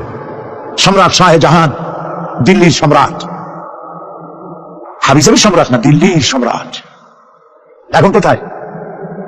কবরে। কবি বলতেছেন, শাহনে জাহাं को जिन्हें फक्र से देते थे बाज, शाहने जहां को जिन्हें फक्र से देते थे बाज, वाज कब्र में है सूरह अलहम्दु की मोहताज। সারা ভারতবর্ষ যারা ট্যাক্স দিয়ে নিজেকে সৌভাগ্যবান বলে মনে করত, সে আজ কবরের মধ্যে ভিক্ষুকের মতো সূরা আল-হামদুর মতো একটি সূরার মুহতাজ হয়ে ভিক্ষুকের মতো শুয়ে আছে। সম্রাট শাহজাহান মসজিদে বসে আছে, এক ফকির ঘুরতেছে, লোকেরা কয় ছোটবেলা থেকেই তোমার খয়রাত করতে দেখলাম, ভিক্ষা কি জীবনেও যাবে না তোমার? লোকটি বলছে আমি ভিক্ষা করবো স্যার, আমার উপায়টা কি? এই লোকটি আমি ভিক্ষা করা স্যার করবো কি, লোকেরা তো আমার 4 টাকা 50 টাকা 100 টাকা দেয় না, 4 আনা 5 আনা 1 টাকা এই আমার দেয়, এই দিয়ে আমি বড় লোক হবে কেমন? লোকটি বলছে আচ্ছা দেখো, তুমি তো জায়গা মতো যাইতে পারো নাই, বাদশার কাছে যাও, এমন দেওয়া দেবে জীবনে আর খয়রাত করা লাগবে না। তো বাদশার কাছে কি খয়রাতি যাইতে পারে কোনোদিন? হ্যাঁ এখন পারবা। কেমনে? সম্রাট শাহজাহান এখন একা একা মসজিদে আছেন। তখনকার এসব বাদশারা অনেকে নামাজি ছিলেন, দিনদার ছিলেন। ফকির দরজার কাছে দাঁড়াইয়া দেখতে পাচ্ছে কেউ নাই, বেহরক্ষীরা দূরে দূরে দাঁড়ানো। বাদশাহ মসজিদের ভেতরে বসে হাত তুলে ঝুলতেছে আর কাঁদতেছে, চোখের পানি দিয়ে দাঁড়িয়ে ভিজে ভিজে পড়ছে। এই দৃশ্য অনেকক্ষণ দেখলো ফকির। কিছুক্ষণ পর সম্রাট শাহজাহান মসজিদ থেকে বেরিয়ে আসছে। ফকির বলছে আসসালামু আলাইকুম হুজুর। তিনি বললেন ওয়ালাইকুম আসসালাম, চলে গেল। বাদশা বলল আমার কাছে তো কেউ আইসা কিছু না চাইয়া তো যায় না, এটা দেখলাম খয়রাতির মতো, কিছু চাইলো না, বেটা ভয় করলো নাকি? হ্যাঁ আমি আজকে আসো। আসছে, ভয় পাইছো? কয় না ভয় পাইনি। তো কিছু যে চাইলে না? ফকির বলছে জাহাপানা সত্যিই কিছু চাইতে আসছিলাম, তারপর চাইলে না কেন? ফকির বলছে জাহাপানা সারা জীবন ভিক্ষা করেছি, আর আজ দিল্লির সম্রাটের কাছে বেশি পাওয়ার লোভে এসেছি না, কিন্তু আপনার দশা দেখা আমার জ্ঞানের চোখ খুলে গেছে। আমি লক্ষ্য করে দেখলাম আমি সম্রাটের কাছে চাইতে এসেছি, হাত তুলি নাই, বিনয় প্রকাশ করি নাই, চোখের পানি ফেলি নাই, কিন্তু লক্ষ্য করে দেখলাম দিল্লির সম্রাট আমার চাইতেও বড় ভিক্ষুকের মতো। আবার কোন সম্রাটের কাছে হাত তুলে কান্দে? আমার জ্ঞানের চোখ খুলে গিয়েছে, আমি বুঝতে পেরেছি সম্রাট কান্দে যেই সম্রাটের কাছে, তারে ছাড়া আর কারো কাছে জীবনে চাইব না। এই কথাই সূরা ফাতিহায় প্রত্যেকদিন পড়ি, বুঝি না কি পড়ি, ইয়াকা না'বুদু ওয়া ইয়াকা নাস্তাঈন। আয় আল্লাহ, একমাত্র তোমার গোলামি করি আর তোমার কাছে সাহায্য চাই, তুমি ছাড়া কারো কাছে সাহায্য চাই না। কলিজা সাফ করুন, কোন মরা পীর, কোন জিন্দা পীর আপনার মনের আশা পুরা করতে পারবে না, পারবে না, পারবে না। ওয়াসি সেদিন শপথ নিয়েছিলেন রব্বুল আলামিন, আমি জাহালাতের কারণে যেই বল্লম দিয়ে ইসলামের একজন শ্রেষ্ঠ সন্তানকে আমি শহীদ করে ফেলেছিলাম, আমি বুঝতে পারি নাই, ওই বল্লমটা আমি হেফাজতে রেখে দিয়েছি। তুমি আমার এই দোয়া মঞ্জুর করো, আমি যেন এই বল্লম দিয়ে এই পৃথিবীর নিকৃষ্ট ইসলামের কোন দুশ্মনকে যেন আমি শেষ করে দিতে পারি। আল্লাহ পাক দোয়া তার মঞ্জুর করে নিলেন। মুসাইলামা কাযযাবের বিরুদ্ধে হযরত আবু বকর সিদ্দিক রাদিয়াল্লাহু তাআলা আনহু যে বাহিনী পাঠালেন, হযরত ওয়াসি সেই বাহিনীর মধ্যে ছিলেন। আর তিনি সেই বল্লমটা দিয়ে, যে বল্লম দিয়ে তিনি হযরত হামজাকে শহীদ করেছিলেন, সেই বল্লমটা দিয়েই ইসলামের নিকৃষ্ট শত্রু মুসাইলামা কাযযাবকে দুনিয়া থেকে তিনি বিদায় করে দিলেন। দাউদ আলাইহিস সালামকে আল্লাহ রাব্বুল আলামিন এমন মর্যাদা দিলেন, তিনি যখন লোহা মুঠো করে ধরতেন হাতের ভিতরে, লোহা পানি হয়ে হাতের ফাঁকের মধ্য দিয়া তা পড়ে যেত পানি হয়ে। এভাবে মর্যাদা তাকে দেওয়া হলো। সুলাইমান আলাইহিস সালামের মর্যাদা ছিল তক্তার উপরে বসতেন, ইঞ্জিন লাগতো না, মেশিন লাগতো না, বিনা ইঞ্জিনে বিনা মেশিনে তক্তা হাওয়ার উপরে উড়ে সারা পৃথিবী ঘুরে আসতেন। ঈসা আলাইহিস সালামের মর্যাদা ছিল জন্মন্দের চোখের উপরে হাত বুলিয়ে দিতেন, সঙ্গে সঙ্গে চোখ তার ভালো হয়ে যেত। আবার কুষ্ঠ ব্যাধিগ্রস্ত লোকের গায়ে হাত বুলিয়ে দিলে তার শরীর ভালো হয়ে যেত। এটা ছিল তার মর্যাদা। রাসূল পাক সাল্লাল্লাহু আলাইহি ওয়াসাল্লামের সময় মর্যাদা, তার সময় প্রভাব ছিল সাহিত্যের, সাহিত্য আর কবিত্বের এত বেশি প্রভাব বিস্তার হলো, তারা কবিতা লিখে লিখে রচনা করে করে কাবা শরীফে লাগাই দিত। পারলে এই কবিতার সাথে মোকাবেলা করো এই চ্যালেঞ্জের। আল্লাহ রাব্বুল আলামিন সেই সময় কোরআনে কারীমকে অবতীর্ণ করে দিলেন। কোরআনে কারীম দুনিয়ার সমস্ত সাহিত্য আর কবিত্বের সমস্ত মানকে ছাড়িয়ে চলে গেছে এমন এক পর্যায়ে, কিয়ামত পর্যন্ত কোরআনের সাহিত্যের ভাবধারা এর মানকে উতরে যেতে পারবে এমন সাহিত্যের জন্ম আজও হয় নাই, ভবিষ্যতেও হবে না। যখন বাপ মা মরে গেল, বাপ যখন মারা গেল, এই ছোট্ট বাচ্চাটি চাচার দিকে ফেলফাল করে তাকায়, মায়ের দিকে তার মামার দিকে ফেলফাল করে তাকায়, একটি বারের জন্য কোলে নিয়ে তখন আর আদর করে না। মনের মধ্যে তখন দুর্বিসন্ধি থাকে, এই বাচ্চা মরুক অথবা তার সম্পদ যা আছে সম্পদগুলিকে লুটপাট করে নেই। দেখেন এবার মিলান কথার সাথে আল্লাহ পাকের, লাইসাল বিররা আন তুওয়াল্লু ওয়ুজুহাকুম কিবালাল মাশরিকি ওয়াল মাগরিব। পূর্ব পশ্চিমে কত মাথা ঘুরালে, কত সেজদা দিলে এটাই কিন্তু পুণ্যবান হওয়ার জন্য বড় কথা নয়, বরং শর্তই হলো আগে যা বলেছি সেগুলি। আর শর্ত হলো এতিম মিসকিনদেরকে, বিধবাদেরকে, অসহায়দেরকে সাহায্য করতে হবে। এগুলি করলে তাহলে তুমি মুমিন বলে প্রমাণিত হবে, তুমি সৎ ব্যক্তি, ভালো মানুষ, নেককার, পুণ্যবান বলে আল্লাহ পাকের দরবারে তুমি প্রমাণিত হবে। রিক্সাওয়ালা ভ্যানওয়ালার পয়সা, ঘুষ নাই, ওর মধ্যে ঘুষ আছে, কিন্তু কিছু ভদ্রলোক আছে বুড়া রিক্সাওয়ালা, এই বেটা এদিকে আয়। বুড়া মানুষ রিক্সা চালায় সেই জন্য অপমান, ওই বেটা তোমার বাপের বয়সী, আপনি কইতে পারো না। এরপরে উঠলো রিক্সায়, 7 মাথা থেকে 14 মাথা যাবে। ওখানে যায়া বললো যে ভাড়া কত, সে চাইলো 10 টাকা ভাড়া। আরে বেটা 10 টাকা ভাড়া, রেড বই দেখা। যখন রিক্সার ভাড়া দেয় তখন রেড বই দেখার প্রশ্ন ওঠে, আর যখন শাড়ি কিনতে যায় লেখা আছে ফিক্সড প্রাইস। ঢোকার সাথে সাথে একটা 7 আপ অথবা একটা কি ঠান্ডা মান্ডা কিছু একটা দিল, খাইয়া ঠান্ডা। শাড়ির দাম কত? শাড়ির দাম 13,593 টাকা 92 পয়সা। এইখানে রেট কত তার তালাশও করে না, বেশি কথা কইলে ভদ্রতার খেলাপ হবে। ওইটা ঠিক মতো আনতে পারে, কিন্তু রিক্সাওয়ালার মাথার ঘাম ফেরানো পয়সা নিয়ে তার সাথে ঝগড়া করে, তর্ক করে। এটা ঠিক নয়।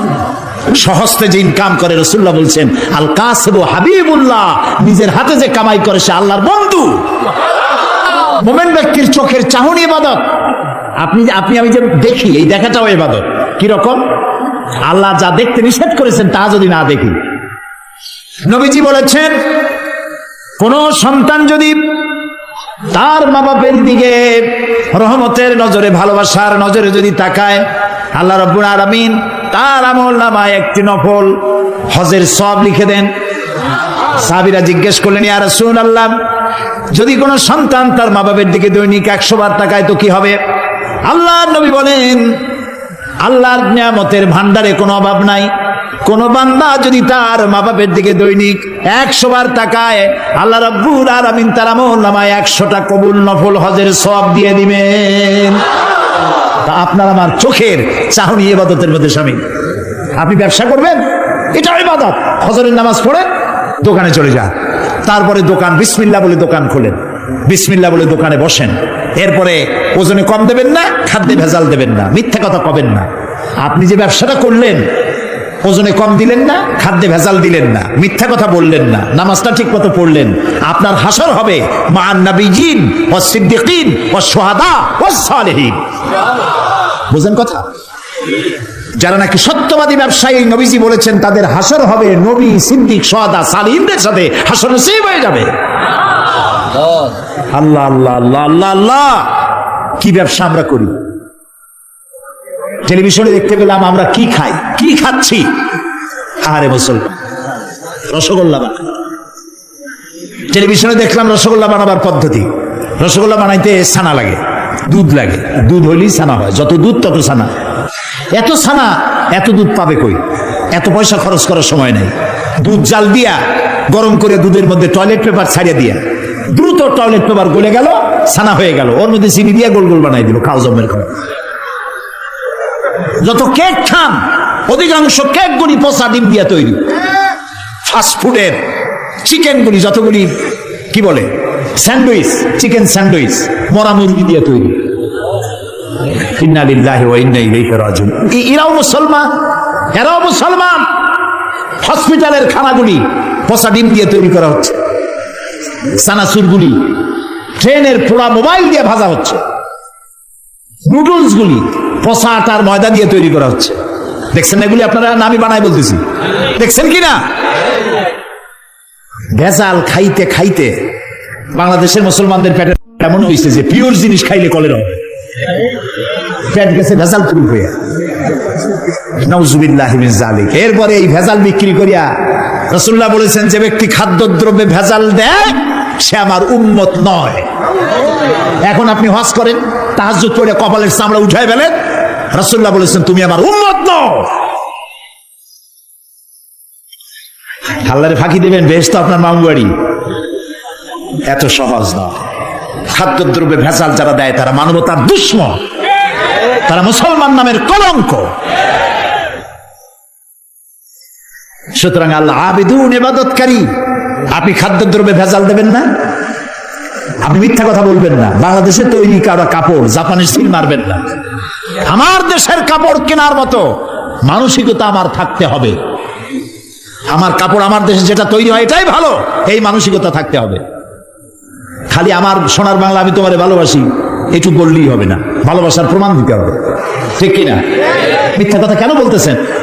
আবার লাভ করতেছে 200 টাকা 500 টাকা, বলতেছে আল্লাহর কসম 2 টাকাও লাভ করিনি, লাভ করছে 100 টাকা, 2 টাকা লাভ করেনি। এই ধরনের মিথ্যা কথা বলার দরকারটা কি? আপনি বলেন আমি ব্যবসা লাভ করবো না, তো আমি চলবো কি করে? আপনি কত করতেছেন তা বলার দরকার নেই।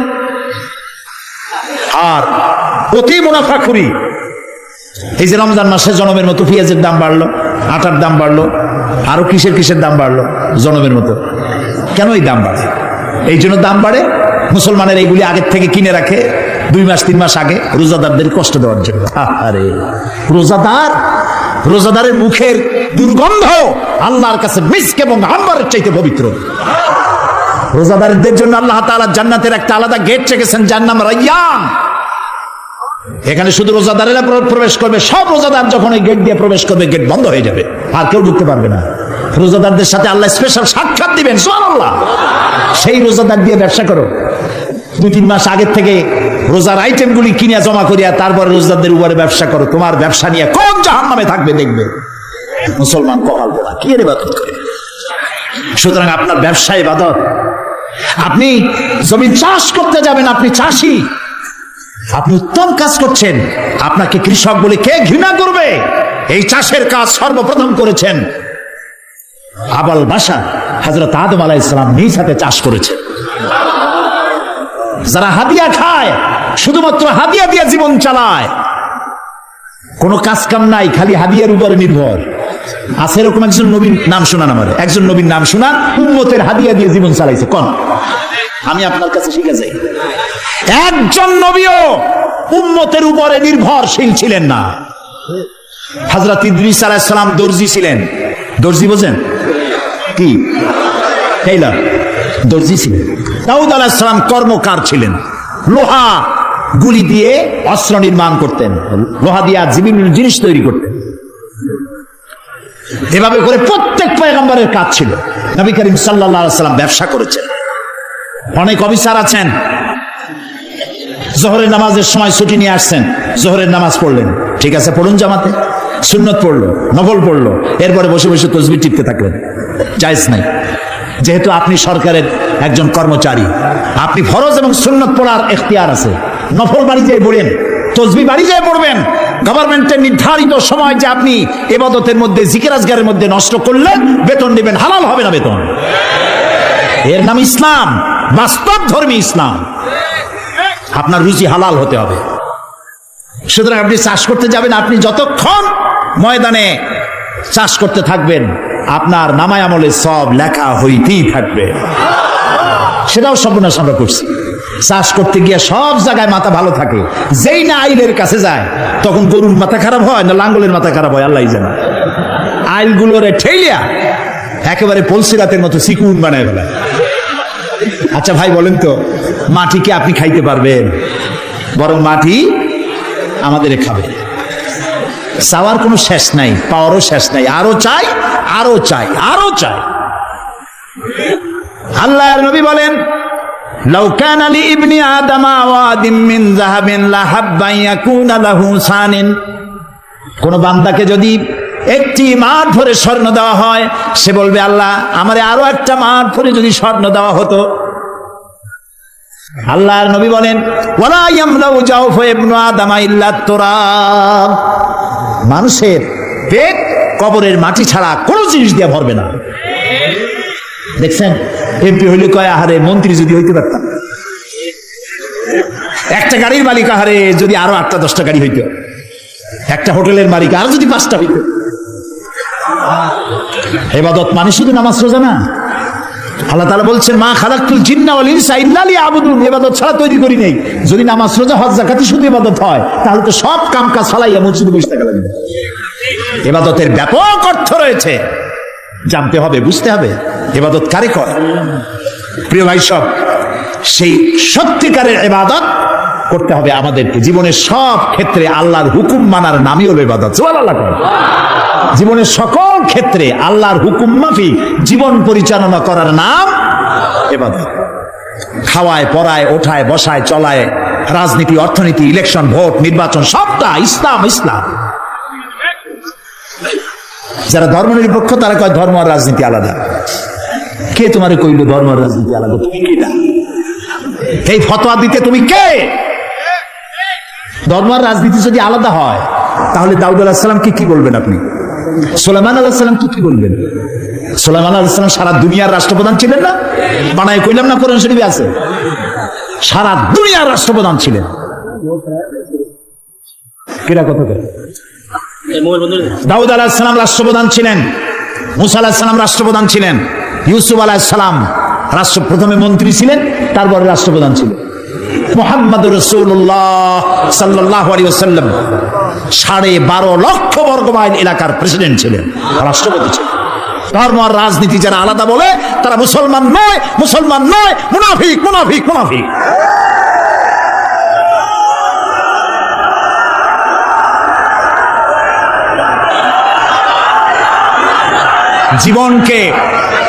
জীবনকে আমরা দ্বিধা বিভক্ত করতে পারি না। জীবনকে দুইটা ভাগ করার এখতিয়ার আমাদেরকে দেওয়া হয় নাই। জীবন একমুখী হবে, আল্লাহমুখী হতে হবে। আল্লাহ যা বলেছেন, রসুল যা করেছেন তাই আমাকে করতে হবে। বলুন, রসুল্লাহ প্রেসিডেন্ট ছিলেন না? রসুল্লাহ সেনাপতি ছিলেন না? রসুল্লাহ শ্রমিক ছিলেন না? রসুল্লাহ রসুল্লাহ নানা ছিলেন না? স্বামী ছিলেন না? আমার জীবন, আপনার জীবনের এমন কোন দিক আছে যেদিকে তিনি আদর্শ হিসাবে নাই? সুতরাং ধর্মনিরপেক্ষ মতবাদের স্রষ্টা হচ্ছে শয়তান। ধর্মনিরপেক্ষ মতবাদের স্রষ্টা কে? চিল্লায় বলো। আর ইসলামের স্রষ্টা কে? আল্লাহ, আল্লাহ, আল্লাহ। এই জন্য একজন মুসলমান কোন অবস্থাতে ধর্মনিরপেক্ষ হতে পারে না। আমি মুসলমান, আমাকে ধর্মের পক্ষে থাকতে হবে। হিন্দু ধর্মের পক্ষে থাকতে হবে, খ্রিস্টান ধর্মের পক্ষে থাকতে হবে। একবার পার্লামেন্টে ঢুকতেছিলাম, ধর্মনিরপেক্ষবাদীদের একজন মুরব্বী, দাড়ি পাকা, আজ তিনি বেঁচে নাই, তার সঙ্গে একসঙ্গে হাঁটতেছিলাম। বললাম, ভাই আপনাদের সাথে তো আমাদের কোনো জমি জমা নিয়ে মামলা মোকদ্দমা নাই, আপনিও আমার পাকা ধানে মই দেন নাই, আমিও আপনার হালের গরু পিটাই মারিনি, কোনো শত্রুতা নাই। শুধু যদি এই ধর্মনিরপেক্ষতা বাদ দিতে পারতেন, আপনাদের সাথে আমাদের তো কোনো সমস্যা নাই। ধর্মনিরপেক্ষ বাদ দেবো কেন? আল্লাহ নিজেই তো ধর্মনিরপেক্ষ। কইলাম আস্তাগফিরুল্লাহিল আযীম। আয় আয় কয় কি? আল্লাহর চাইতে ধর্মের পক্ষে আছে কিনা? আল্লাহ তো নিজেই বলেছেন, ইন্নাদ দীনা ইনদাল্লাহিল ইসলাম। আমার কাছে কেবলমাত্র, একমাত্র, ওনলি ওয়ান পছন্দনীয় মনোনীত জীবন ব্যবস্থার নাম ইসলাম, ইসলাম, ইসলাম। তো আল্লাহর চাইতে ধর্মের পক্ষে আর কি আছে? কি উল্টা বুঝলো! হায় হায় রে, মারা গেছে লোকটা, এখন কি নির্ভক্ষ হইতেছে আল্লাহ জানে। প্রিয় ভাই, সব বুঝে শুনে কাম করেন। চিরকাল আমরা এখানে থাকবো না, বিদায় হইতে হবে এবং আল্লাহর কাছে আমাদেরকে উঠতে হবে। এই জন্য যে যত বক্তৃতা করুক আর যাই কিছু করুক না কেন, আপনি পরকালের চিন্তা করবেন। এমন কাজ করা যাবে না যা আল্লাহ রাজি নাই। ধর্মনিরপেক্ষ মতবাদ মুসলমানের জন্য গ্রহণ করা জায়েজ নাই, জায়েজ নাই, জায়েজ নাই। এটি সুস্পষ্ট হচ্ছে আল আবিদুন, ইবাদতকারী। জীবনের সকল ক্ষেত্রে ইবাদত করতে হবে কার? আল্লাহ তাআলা। আল্লাহর ইবাদত দিয়ে যেন আমরা জীবন চালাইতে পারি, আল্লাহ যেন তৌফিক দান করে দেন। এবং এই ইবাদত আমাদের করতে হবে মৃত্যু পর্যন্ত। কতক্ষণ? এই যে এখন যে সন্ত্রাস চলছে, এই সন্ত্রাসের অবস্থা থেকে যদি বাঁচতে চাই আর ক্ষুধার সময় যদি খেতে চাই, কি সুন্দর একটা সূরা আছে, সূরা কুরাইশ। আল্লাহ তাআলা বলছেন, ফালইয়াবুদু রাব্ব হাযাল বাইত। হে কুরাইশরা, যদি ক্ষুধার সময় যদি তোমরা শীত ও গ্রীষ্মে নিরাপদে থাকতে চাও, যদি নিরাপত্তা পেতে চাও, ফালইয়াবুদু রাব্ব হাযাল বাইত, এই ঘরের মালিকের ইবাদত করো। কোন ঘর? বাইতুল্লাহ শরীফ। এই ঘরের মালিকের ইবাদত, মালিক কে? এই ঘরের মালিকের ইবাদত করলে কি হবে? আল্লাহ তাআলা বলেন, আল্লাযী আত'আমাহুম মিন জু'ইন ওয়া আমানাহুম মিন খাউফ। এই ঘরের মালিকের ইবাদত করো, কি হবে?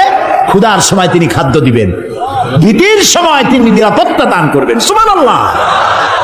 আমরা তো এটাই চাই। আমার ক্ষুধার সময় খাবার চাই, ভীতির সময় নিরাপত্তা চাই। কে দিতে পারবেন? কে দিতে পারবেন? আল্লাহ তাআলা দিতে পারবেন।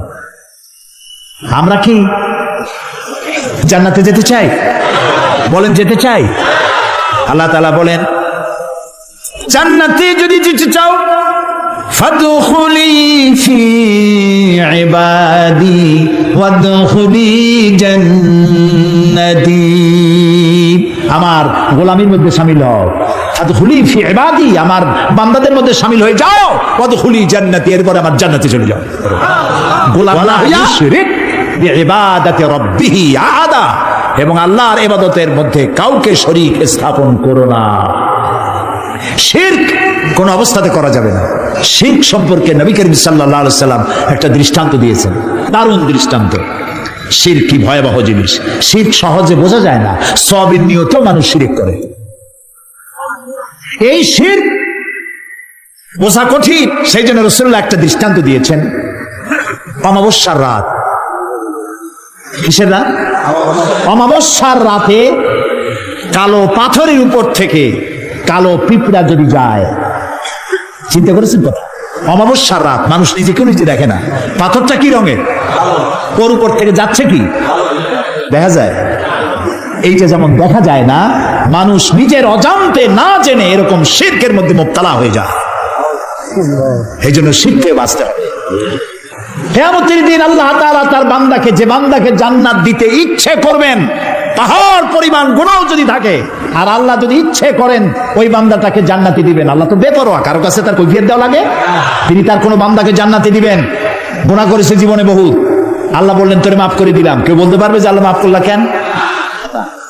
আল্লাহ যদি মাফ করতে চান, ফেরেশতাকে বলবেন, ফেরেশতা দেখো তো তার আমলনামায় কোনো শিরক আছে নাকি।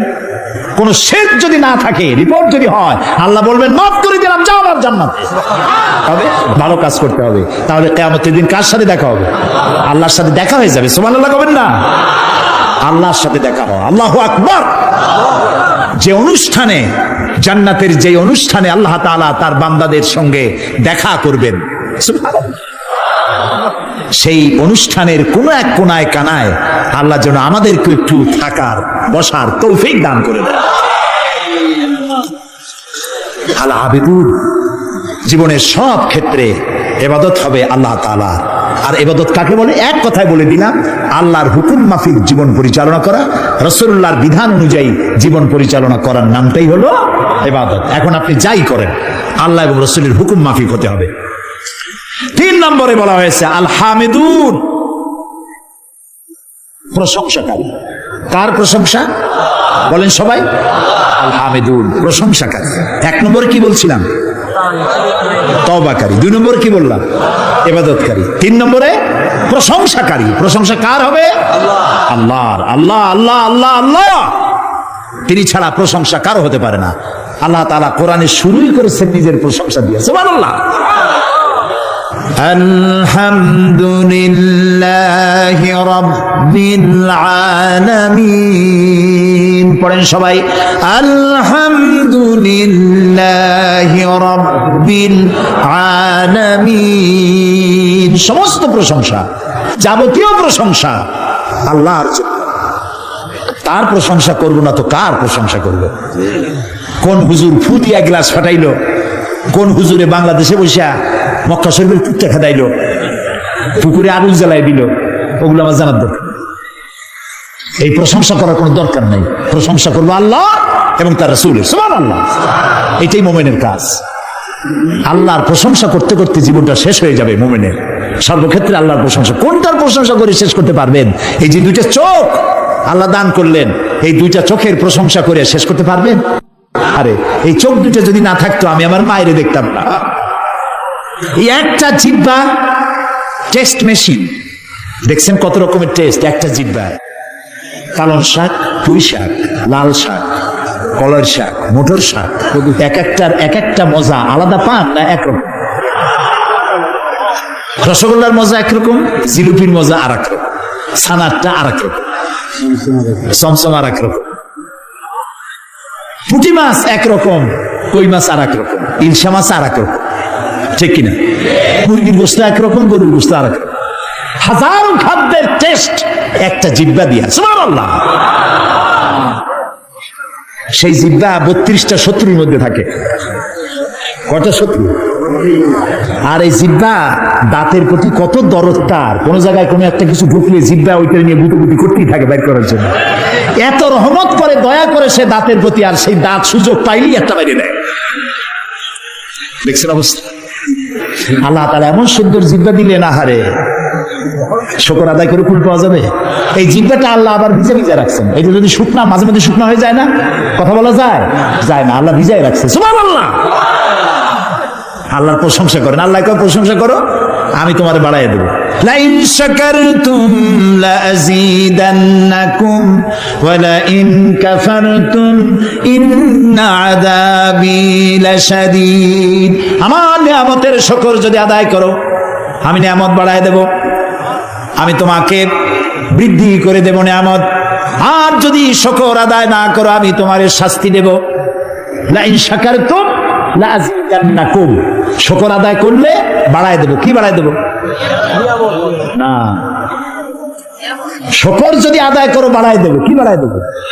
না, শুকর যদি আদায় করো, শুকরিয়া আদায়ের শক্তি আরো বেশি করে বাড়ায় দেব। নিয়ামত তো দিছি, শুকর আদায় করো, শুকর আদায় করার শক্তি আরো বাড়ায় দেব। তুমি যত শুকর আদায় করবা, আমি তোমার উপর রাজি খুশি হয়ে যাব। সুবহানাল্লাহ। আমি যদি আল্লাহর জিকির করি এইখানে বসিয়া, আমরা বগুড়ার ঈদগাহ মাঠে এখানে আল্লাহর কতগুলো বান্দাবান্দি একত্রিত হয়ে আল্লাহর জিকির আজগার করতেছি। আল্লাহ কয় ফাজকুরুনি আযকুরুকুম, তুমি আমার জিকির করো, আমি তোমার জিকির করবো। তো আমার জিকির আর আল্লাহর জিকিরের মধ্যে পার্থক্য আছে না? আমরা জিকির করতেছি মাটির দুনিয়ায় বসিয়া, এইখানে কিছু লোক আল্লাহর জিকির করছে। আল্লাহ কয় তুই যদি আমার জিকির করিস, আমি জিকির করব আর সে আজিমে ফেরেশতাদের সাথে নিয়া। সুবহানাল্লাহ। ফাজকুরুনি বিল ইস্তিগফার আযকুরুনি বিল মাগফিরা আযকুরুকুম বিল মাগফিরা। তুমি আমাকে ইস্তিগফারের সাথে স্মরণ করো, আমি তোমারে ক্ষমা করার দিয়া তোমারে স্মরণ করব। সুবহানাল্লাহ। আল হামিদু, আল্লাহর প্রশংসা করিয়া, আল্লাহর যদি প্রশংসা করি তাহলে আল্লাহ লাভ আছে কিছু? না, আল্লাহ লাভ নেই। কারণ আল্লাহ লাভ হইতো যে আমরা যত প্রশংসা করব আল্লাহর পজিশন তত বাড়তে থাকবে, এরকম হবে নাকি? আল্লাহর মর্যাদা যে ডিগ্রিতে আছে, আপনি আমি সারা পৃথিবীর মানুষ আল্লাহর জিকির ফিকির হামদ করে আল্লাহর ওই পজিশন থেকে 1 ডিগ্রি উপরে উঠতে পারবো না। আর সারা পৃথিবীর মানুষ যদি আল্লাহকে অস্বীকার করে, শুকরিয়া প্রশংসা যদি না করে, যে পজিশনে তিনি আছেন তার থেকে 1 ডিগ্রি নিচেও নামবে না। তাহলে এই শুকর আদায় করায়, প্রশংসা করায়, তাসবিহ পড়ায় আল্লাহর কোনো লাভ নাই। লাভ কার? বলেন আমার, বলেন আমার। আমি যত শুকর করব, জিকির করব, আল্লাহ তত আমার মর্যাদা বাড়াই দিবেন। সুবহানাল্লাহ, সুবহানাল্লাহ। এই জন্য প্রশংসা হবে কেবলমাত্র কার? আল্লাহ তাআলার প্রশংসা করতে হবে। সুবহানাল্লাহ। এই যে গাছপালা দেখতে পান চতুর্দিকে, এই গাছগুলি কার জিকির করে? বাতাস তার শনশন রবে, পাখিগুলি তার কল কাকলিতে, নদীগুলি তার কুলু কুলু নাদে, গাছের পাতাগুলি তার মর্মর রবে। যত ধরনের শব্দ আমরা শুনতে পাই, সমস্ত শব্দগুলি কোনো শব্দ নয়, ওর থেকে তারা আল্লাহর তাসবিহ পড়ে। সুবহানাল্লাহ, আল্লাহু আকবার, আলহামদুলিল্লাহ তাসবিহ তারা পড়তে থাকে। ওয়ালাকিন লা তাফকাহুনা তাসবিহাহুম, ওদের তাসবিহ তোমরা বুঝতে পারো না। ওরা সব সময় সবাই আমার জিকির করছে, তাসবিহ করছে। হামিদুন। সুতরাং তুমি আমার প্রশংসা করো, শুকরিয়া আদায় করো, তাহলে আমি তোমার নিয়ামত বাড়াই দেব। প্রিয় ভাই সব, আল্লাহর এই নিয়ামতের শুকর আমরা যেন জীবনের সব ক্ষেত্রে করতে পারি, এ তৌফিক যেন আল্লাহ আমাদেরকে দান করে দেন। আমরা বলি আমিন। মুমিন ব্যক্তিদের জন্য 8টা কোয়ালিটি থাকতে হবে। 8টি কোয়ালিটি হলেই পরিপূর্ণ মুমিন হবে। কয়টা কোয়ালিটি? আজকে আমি 3টা কোয়ালিটির কথা আপনাদের সামনে বললাম। বাকি কোয়ালিটিগুলির কথা আগামীকাল বলবো ইনশাআল্লাহ, এবং কালকে ইশার নামাজের পরেই আমি শুরু করবো ইনশাআল্লাহ, যাতে করে একটু বেশি সময় নিয়ে আমরা এই কোয়ালিটিগুলি শুনতে পারি। আল্লাহ যেন তৌফিক দেন, বলি আমিন। এখন মোনাজাত হবে, দাঁড়ানো ভাইরা বসেন, যত লোক দাঁড়ানো আছেন সব যার যার জায়গায় বসে পড়েন, মোনাজাতে অংশ নেন। কেউ দাঁড়িয়ে থাকবেন না, সবাই বসে। মাহফিলের মাঝখানে, মাহফিলের পাশে দাঁড়ানো ভাইদের বসতে বলছি, হাঁটতে বলি নাই। আর মোনাজাতের কথা শুনে যদি কেউ হাঁটে, তাকে চিন্তা করা দরকার আল্লাহর ফেরেশতাদের ক্যামেরায় আপনার ছবি কিভাবে উঠবে। জি, শুনতেছেন আমার কথা? মুনাজাতের কথা শুনে যদি উল্টা কেউ হাঁটে, আল্লাহর ফেরেশতাদের ক্যামেরায় তার ছবিটা উঠবে কিভাবে? মুনাজাতকে বর্জন করে আবার টার্ন করছেন। আল্লাহ রক্ষা করুন সকলকে, আমরা বলি আমিন। মুনাজাত কার কাছে? আল্লাহর কাছে। আমি বড় জোর 1-1.5 ঘন্টা কথা বলবো, এর বেশি নয়। সেই জন্য আপনার স্ত্রী, আপনার মেয়ে, আপনার বোন, আপনার মা, সকলে আপনাদের মেয়েদেরকে এখানে পৌঁছায় দিবেন।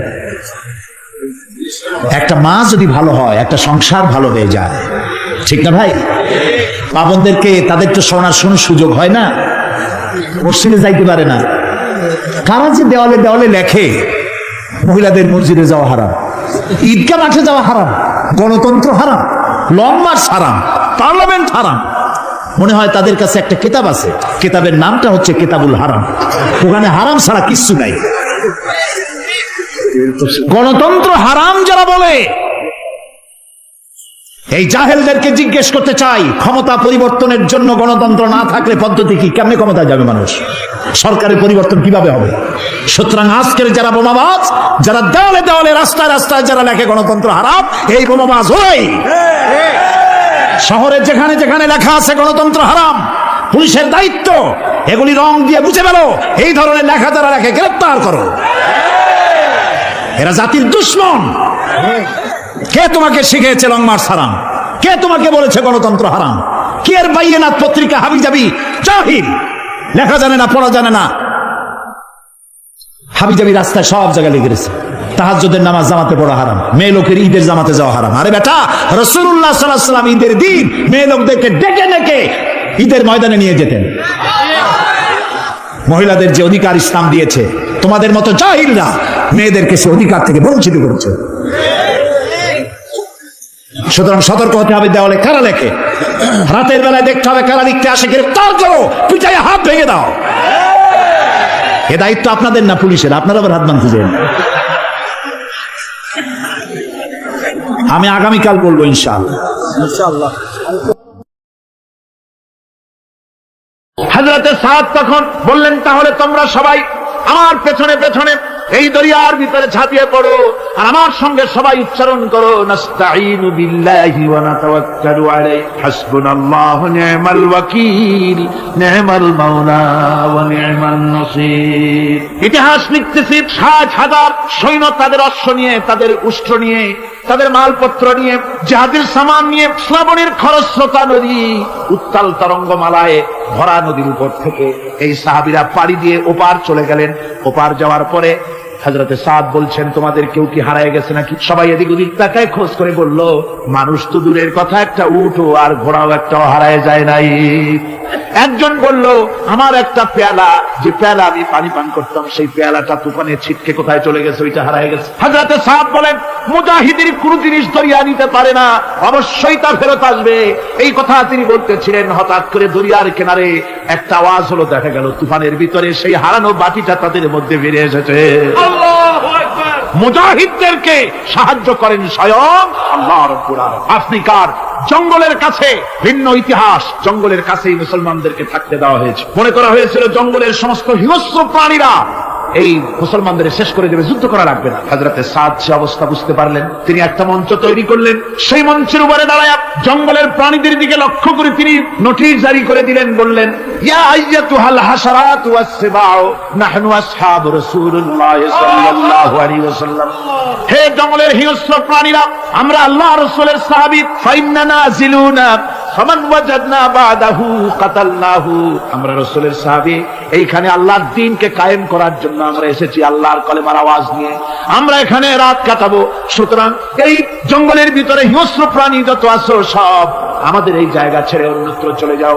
আফ্রিকার জঙ্গলি মানুষেরা চিন্তা করলো, মানুষের কথা কি জঙ্গলি প্রাণীতে শোনে না, কে পাগলে কয় কি? তারা তাকায় তাকায় দেখলো হযরতে সাদের এই ঘোষণার পরে বাঘের কাতারে বাঘ, সিংহের কাতারে সিংহ, সাপের কাতারে সাপ, যার যার ডিম আর বাচ্চাগুলি মুখে কামড়ায়া সাহাবীদের এলাকা ছেড়ে দিয়ে তারা অন্যত্র চলে গেল।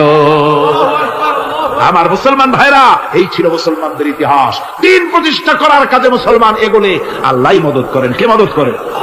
বিশ্বকবি, কবি সম্রাট আল্লামা ইকবাল রহমাতুল্লাহ আলাইহি বলেছেন, दश्त दश्त है दरिया भी न छोड़े हमने, दश्त दश्त है दरिया भी न छोड़े हमने, बहर जुल्मत पे दौड़ा दिए घोड़े हमने। আমরা সেই মুসলমান, প্রান্তর তো প্রান্তর।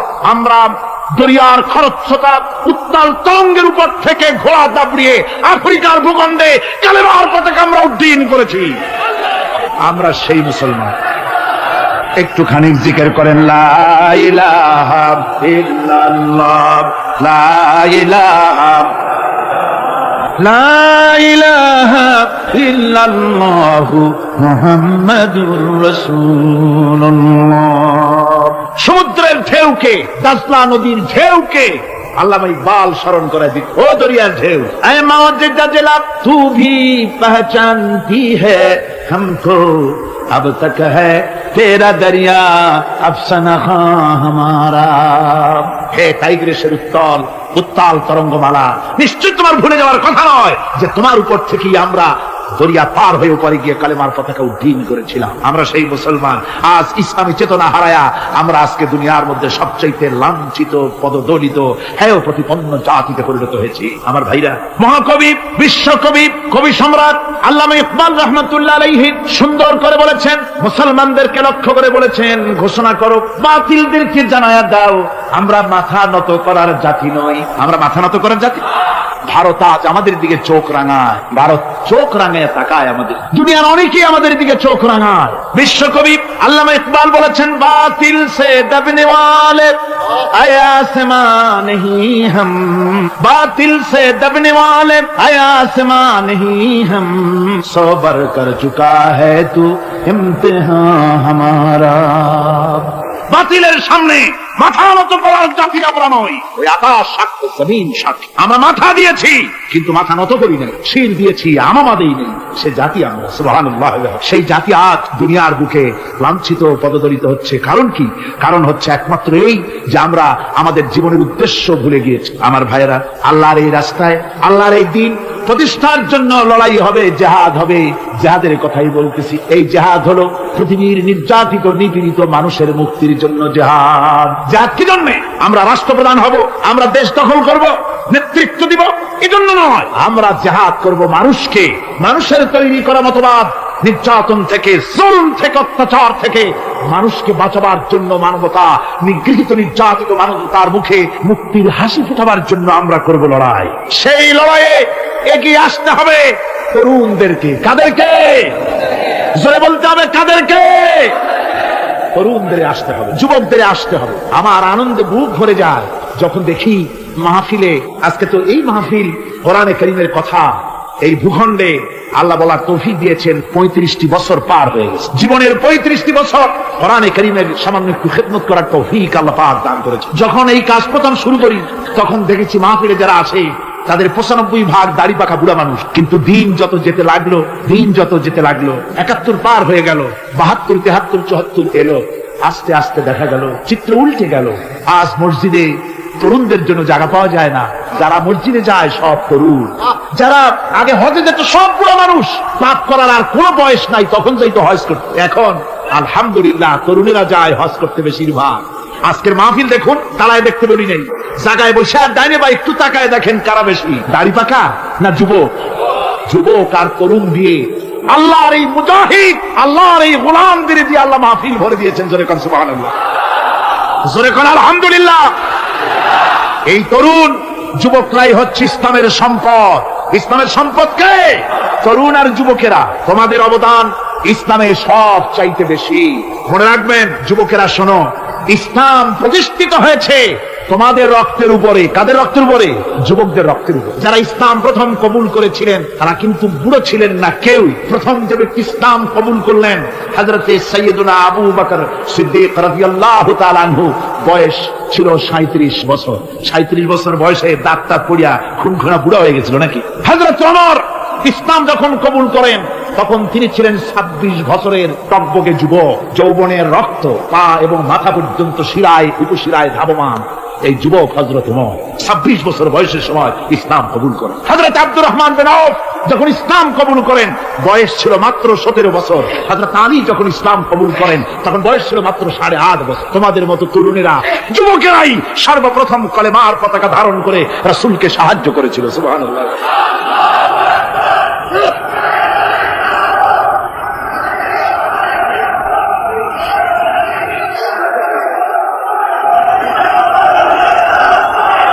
আমার মুসলমান ভাইরা থামুন, আমার ভাইরা, যুবকদের অবদানই চিরকাল ইসলামে বেশি ছিল।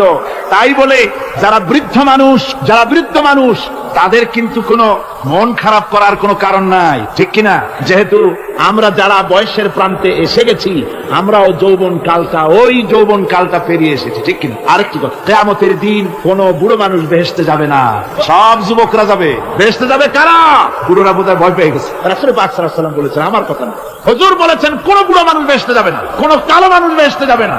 এখন রাসূল যদি বলেন, তার কথাই তো আইন। হুজুর বলেন কালো মানুষ বেহেশতে যাবে না, একটা কালো মানুষ কান্দিয়ে তো পড়ি। হুজুর বলেন কেঁদো না, তুমি যখন বেহেশতে যাবে চাঁদের মতো সুন্দর চেহারা নিয়ে বেহেশতে যাবে। বুড়ার কান্না দেখে হুজুর বলছেন কেঁদো না, তুমি যখন বেহেশতে যাবে আল্লাহ তোমার যুবক বানায় পাঠায়। যেহেতু বেহেশত হচ্ছে যুবকদের জন্য, সুবহানাল্লাহ।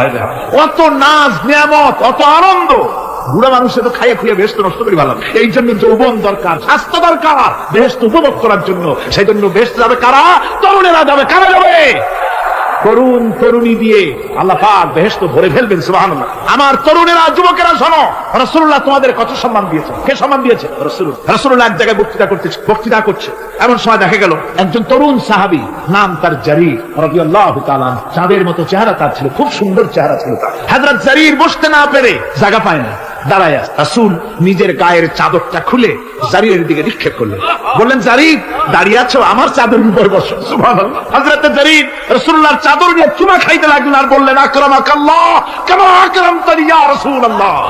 হে রাসূল, আল্লাহ আপনার সম্মান আরো অনেক বাড়িয়ে দিন, যেমন আপনি আমাকে মর্যাদা দিলেন। হে রাসূল, আপনার চাদরে পৃথিবীর কোনো মানুষ বসতে পারে। আমার তরুণ ভাইরা, আমার যুবক ভাইরা, তোমাদেরকে রাসূল মহব্বত করতেন, ভালোবাসতেন সবচেয়ে বেশি। তোমরা আজ বাতিলের শিকার। কার শিকার? বাতিলের শিকার। তোমাদেরকে কি দেওয়া হয়? যে সব রাজনৈতিক দলের যুবক যারা তোমরা এখানে আছো, জিজ্ঞেস করি তোমাদের নেতারা তোমাদেরকে কি দেয়? দেয় অস্ত্র, দেয় টাকা, দেয় নারী ভোগ করার জন্য পয়সা, তোমাদের চরিত্র ধ্বংস করার জন্য সব রকমের হাতিয়ার তুলে দেয়। তোমাদের হাতে শোভা পায় কলম, হাতে শোভা পায় খাতা, হাতে শোভা পায় বই। বই খাতা কলমের পরিবর্তে তোমাদের নেতারা তোমাদের হাতে তুলে দেয় স্টেন গান, তুলে দেয় হেরোইন, তুলে দেয় টাকা। এরা তোমাদের নেতা নয়, এরা তোমাদের জীবনের দুশমন। জীবনের কি?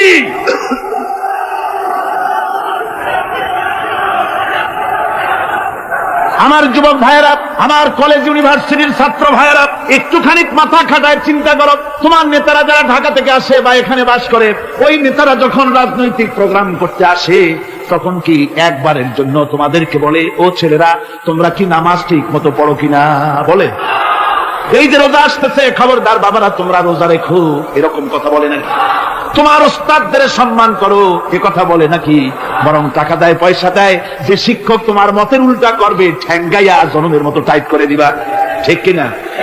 তোমার নেতারা কি কোনোদিন বলে নাকি, আমার সংগঠনের ছেলেরা মা বাপের খেদমত করবে, মা বাপের সম্মান করবে, খবরদার মা বাপের সঙ্গে বেয়াদবি করবে না, সন্ত্রাস করবে না, অস্ত্রবাজি করবে না, মানুষকে কষ্ট দিবে না, এমন কোন কথা বলে না? আমার যুবকেরা শোনো, ওরা টাকা দিয়ে, অস্ত্র দিয়ে, পয়সা দিয়ে, মদ দিয়ে ওরা নিজেদের ক্ষমতা টিকায় রাখার জন্য তোমাদেরকে লাঠির মতো ব্যবহার করে। সুতরাং আজকের তরুণদেরকে বুঝতে হবে, তরুণেরা ভালো করে বুঝো, তোমরা রাসূলের সৈনিক, তোমাদের পক্ষে সম্ভব।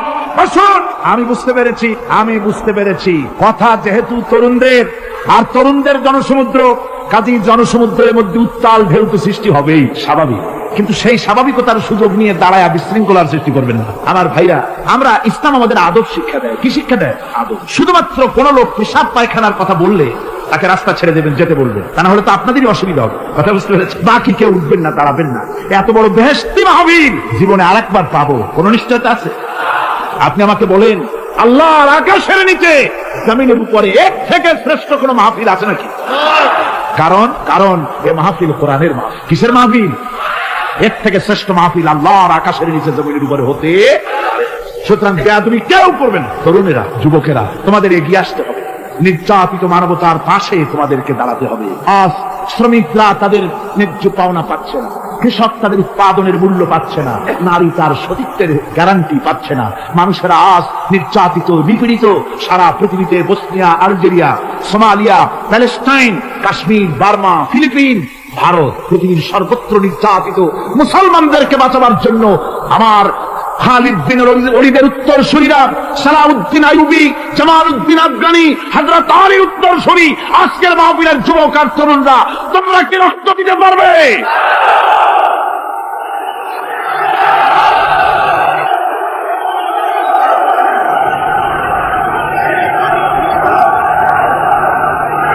আমার মুসলমান যুবকেরা, আল্লাহর রাস্তায়, আল্লাহর রাস্তায়, আল্লাহর রাস্তায় রক্ত দিলে তার অবস্থা কি হবে শোনো। আল্লাহ রাব্বুল আলামিন বলেছেন, ওয়ালা তাকুলু লিমান ইউকতালু ফি সাবিলিল্লাহি আমওয়াত বাল আহইয়াউ ওয়ালাকিন লা তাশউরুন। আল্লাহ রাব্বুল আলামিন বলেন, আমার রাস্তায় যারা নিহত হয়েছে, আমার রাস্তায় যারা জীবন দিল, ওরা মরে গেছে এই কথা তোমরা বলো না। ওরা জিন্দা। ওরা কি? আমার রাস্তায়, আমার দিন প্রতিষ্ঠার জন্য, মানবতার মুখে হাসি ফুটাবার জন্য, নির্যাতিত মানবতার গোলামীর জিনজির থেকে তাদেরকে বাঁচাবার জন্য সংগ্রাম করতে গিয়ে যারা জীবন দিল, ওরা মরে নাই, ওরা জিন্দা। ওরা কি? আল্লাহ বলেন, আল্লাহ পাক বলেন, ওরা জিন্দা তোমরা জানো না। আমার কাছ থেকে তারা রিজেক্ট প্রাপ্ত হয়, যারা শহীদ হয়। শাহাদাতের কথা শুনে যাদের ভয় লাগে, অস্ত্রের খোঁচা খায়া, গুলি খায়া, বায়োনেট খায়া, ড্যাগারের গুতা খায়া মরা জানি কত যন্ত্রণা। নবীজি বলতেছেন, আন আবি হুরায়রা রাদিয়াল্লাহু তাআলা আনহু أن رسول الله صلى الله عليه وسلم ما يجد الشهيد من مس القتل كما يجد أحدكم من مس القرشة তিরমিজি ও নাসাই। আল্লাহ নবী বলেছেন, হযরত আবু হুরায়রা হাদিসটি বর্ণনা করেছেন, নবীজি বলেছেন, শাহাদাতের মওত হলো তোমাদের কেউ যদি আরেকজনকে একটা চিমটি কাটে, ওই চিমটি কাটায় যতটুকু যন্ত্রণা, শাহাদাতের মওতের এর চাইতে বেশি কিছু যন্ত্রণা নয়। শাহাদাতের মওতটা হচ্ছে একটা সেতু। এটা কি সেতু? এটা ব্রিজ। এপারে দুনিয়া, ওপারে আল্লাহ। সুবহানাল্লাহ ওয়া বিহামদি। মরার সাথে সাথে দিদার ইলাহি নসিব হয়ে যাবে। সুবহানাল্লাহ। সাহাবায়ে কেরাম, আপনি চিন্তা করেন, তাদের মা, বাবা, বিবি, বাল, বাচ্চা, সন্তান সবকিছুকে ফেলে রেখে আল্লাহর দ্বীনের জন্য রক্ত দিতে পেরেছেন। কি কারণ? জীবনকে তাদের কাছে তুচ্ছ মনে হয়েছে। এই জীবন জীবন নয়, ওই জীবনই তো সবচেয়ে সেরা জীবন, যে জীবনে আমার মাওলা আমার উপরে খুশি হয়ে যাবে, সুবহানাল্লাহ, আমার মাবুদ আমার উপরে খুশি হয়ে যাবে। ওইটা হচ্ছে সবচেয়ে নিয়ামতের মওত। এই জন্য রাসূল সাল্লাল্লাহু আলাইহি ওয়াসাল্লাম বলেছেন, কেউ যদি শাহাদাতের তামান্না করে দিল থেকে, সে যদি তার বিছানায়ও মরে, আল্লাহ পাক ওটাকে শাহাদাত হিসেবে ধরে নেবেন। হযরত ওমর রাদিয়াল্লাহু তাআলা আনহু দোয়া করতেন, আল্লাহুম্মা রযুকনি শাহাদাতান ফি সাবিলিক ওয়াজআল মাউতি ফি বালাদি রাসূলিক। আয় আল্লাহ, তুমি দয়া করে মেহেরবানি করে আমাকে শাহাদাতের পেয়ালা পান করাও। শাহাদাতের মওত সবচেয়ে নিয়ামতের মওত। কিয়ামতের দিন এই শহীদ তার আত্মস্বজনের ব্যাপারে 70 জন লোকের ব্যাপারে আল্লাহর কাছে সুপারিশ করার মতো পাওয়ার লাভ করবে শহীদ। ভাইরা, এই শাহাদাত নসিব হওয়ার জন্য তামান্না আমাদের দিলের মধ্যে থাকা উচিত। আল্লাহর দ্বীন প্রতিষ্ঠার জন্য প্রয়োজনে আমরা জান দিব, মাল দিব। পারবো না? পারবো কিনা? ربنا ظلمنا أنفسنا وإن لم تغفر لنا وترحمنا لنكونن من الخاسرين ربنا لا تزغ قلوبنا بعد إذ هديتنا وهب لنا من لدنك رحمة إنك أنت الوهاب। আয় আল্লাহ তাআলা, এই বিশাল জনসমুদ্র নিয়ে তোমার দরবারে হাত তুলেছি পবিত্র মেরাজের রজনীতে।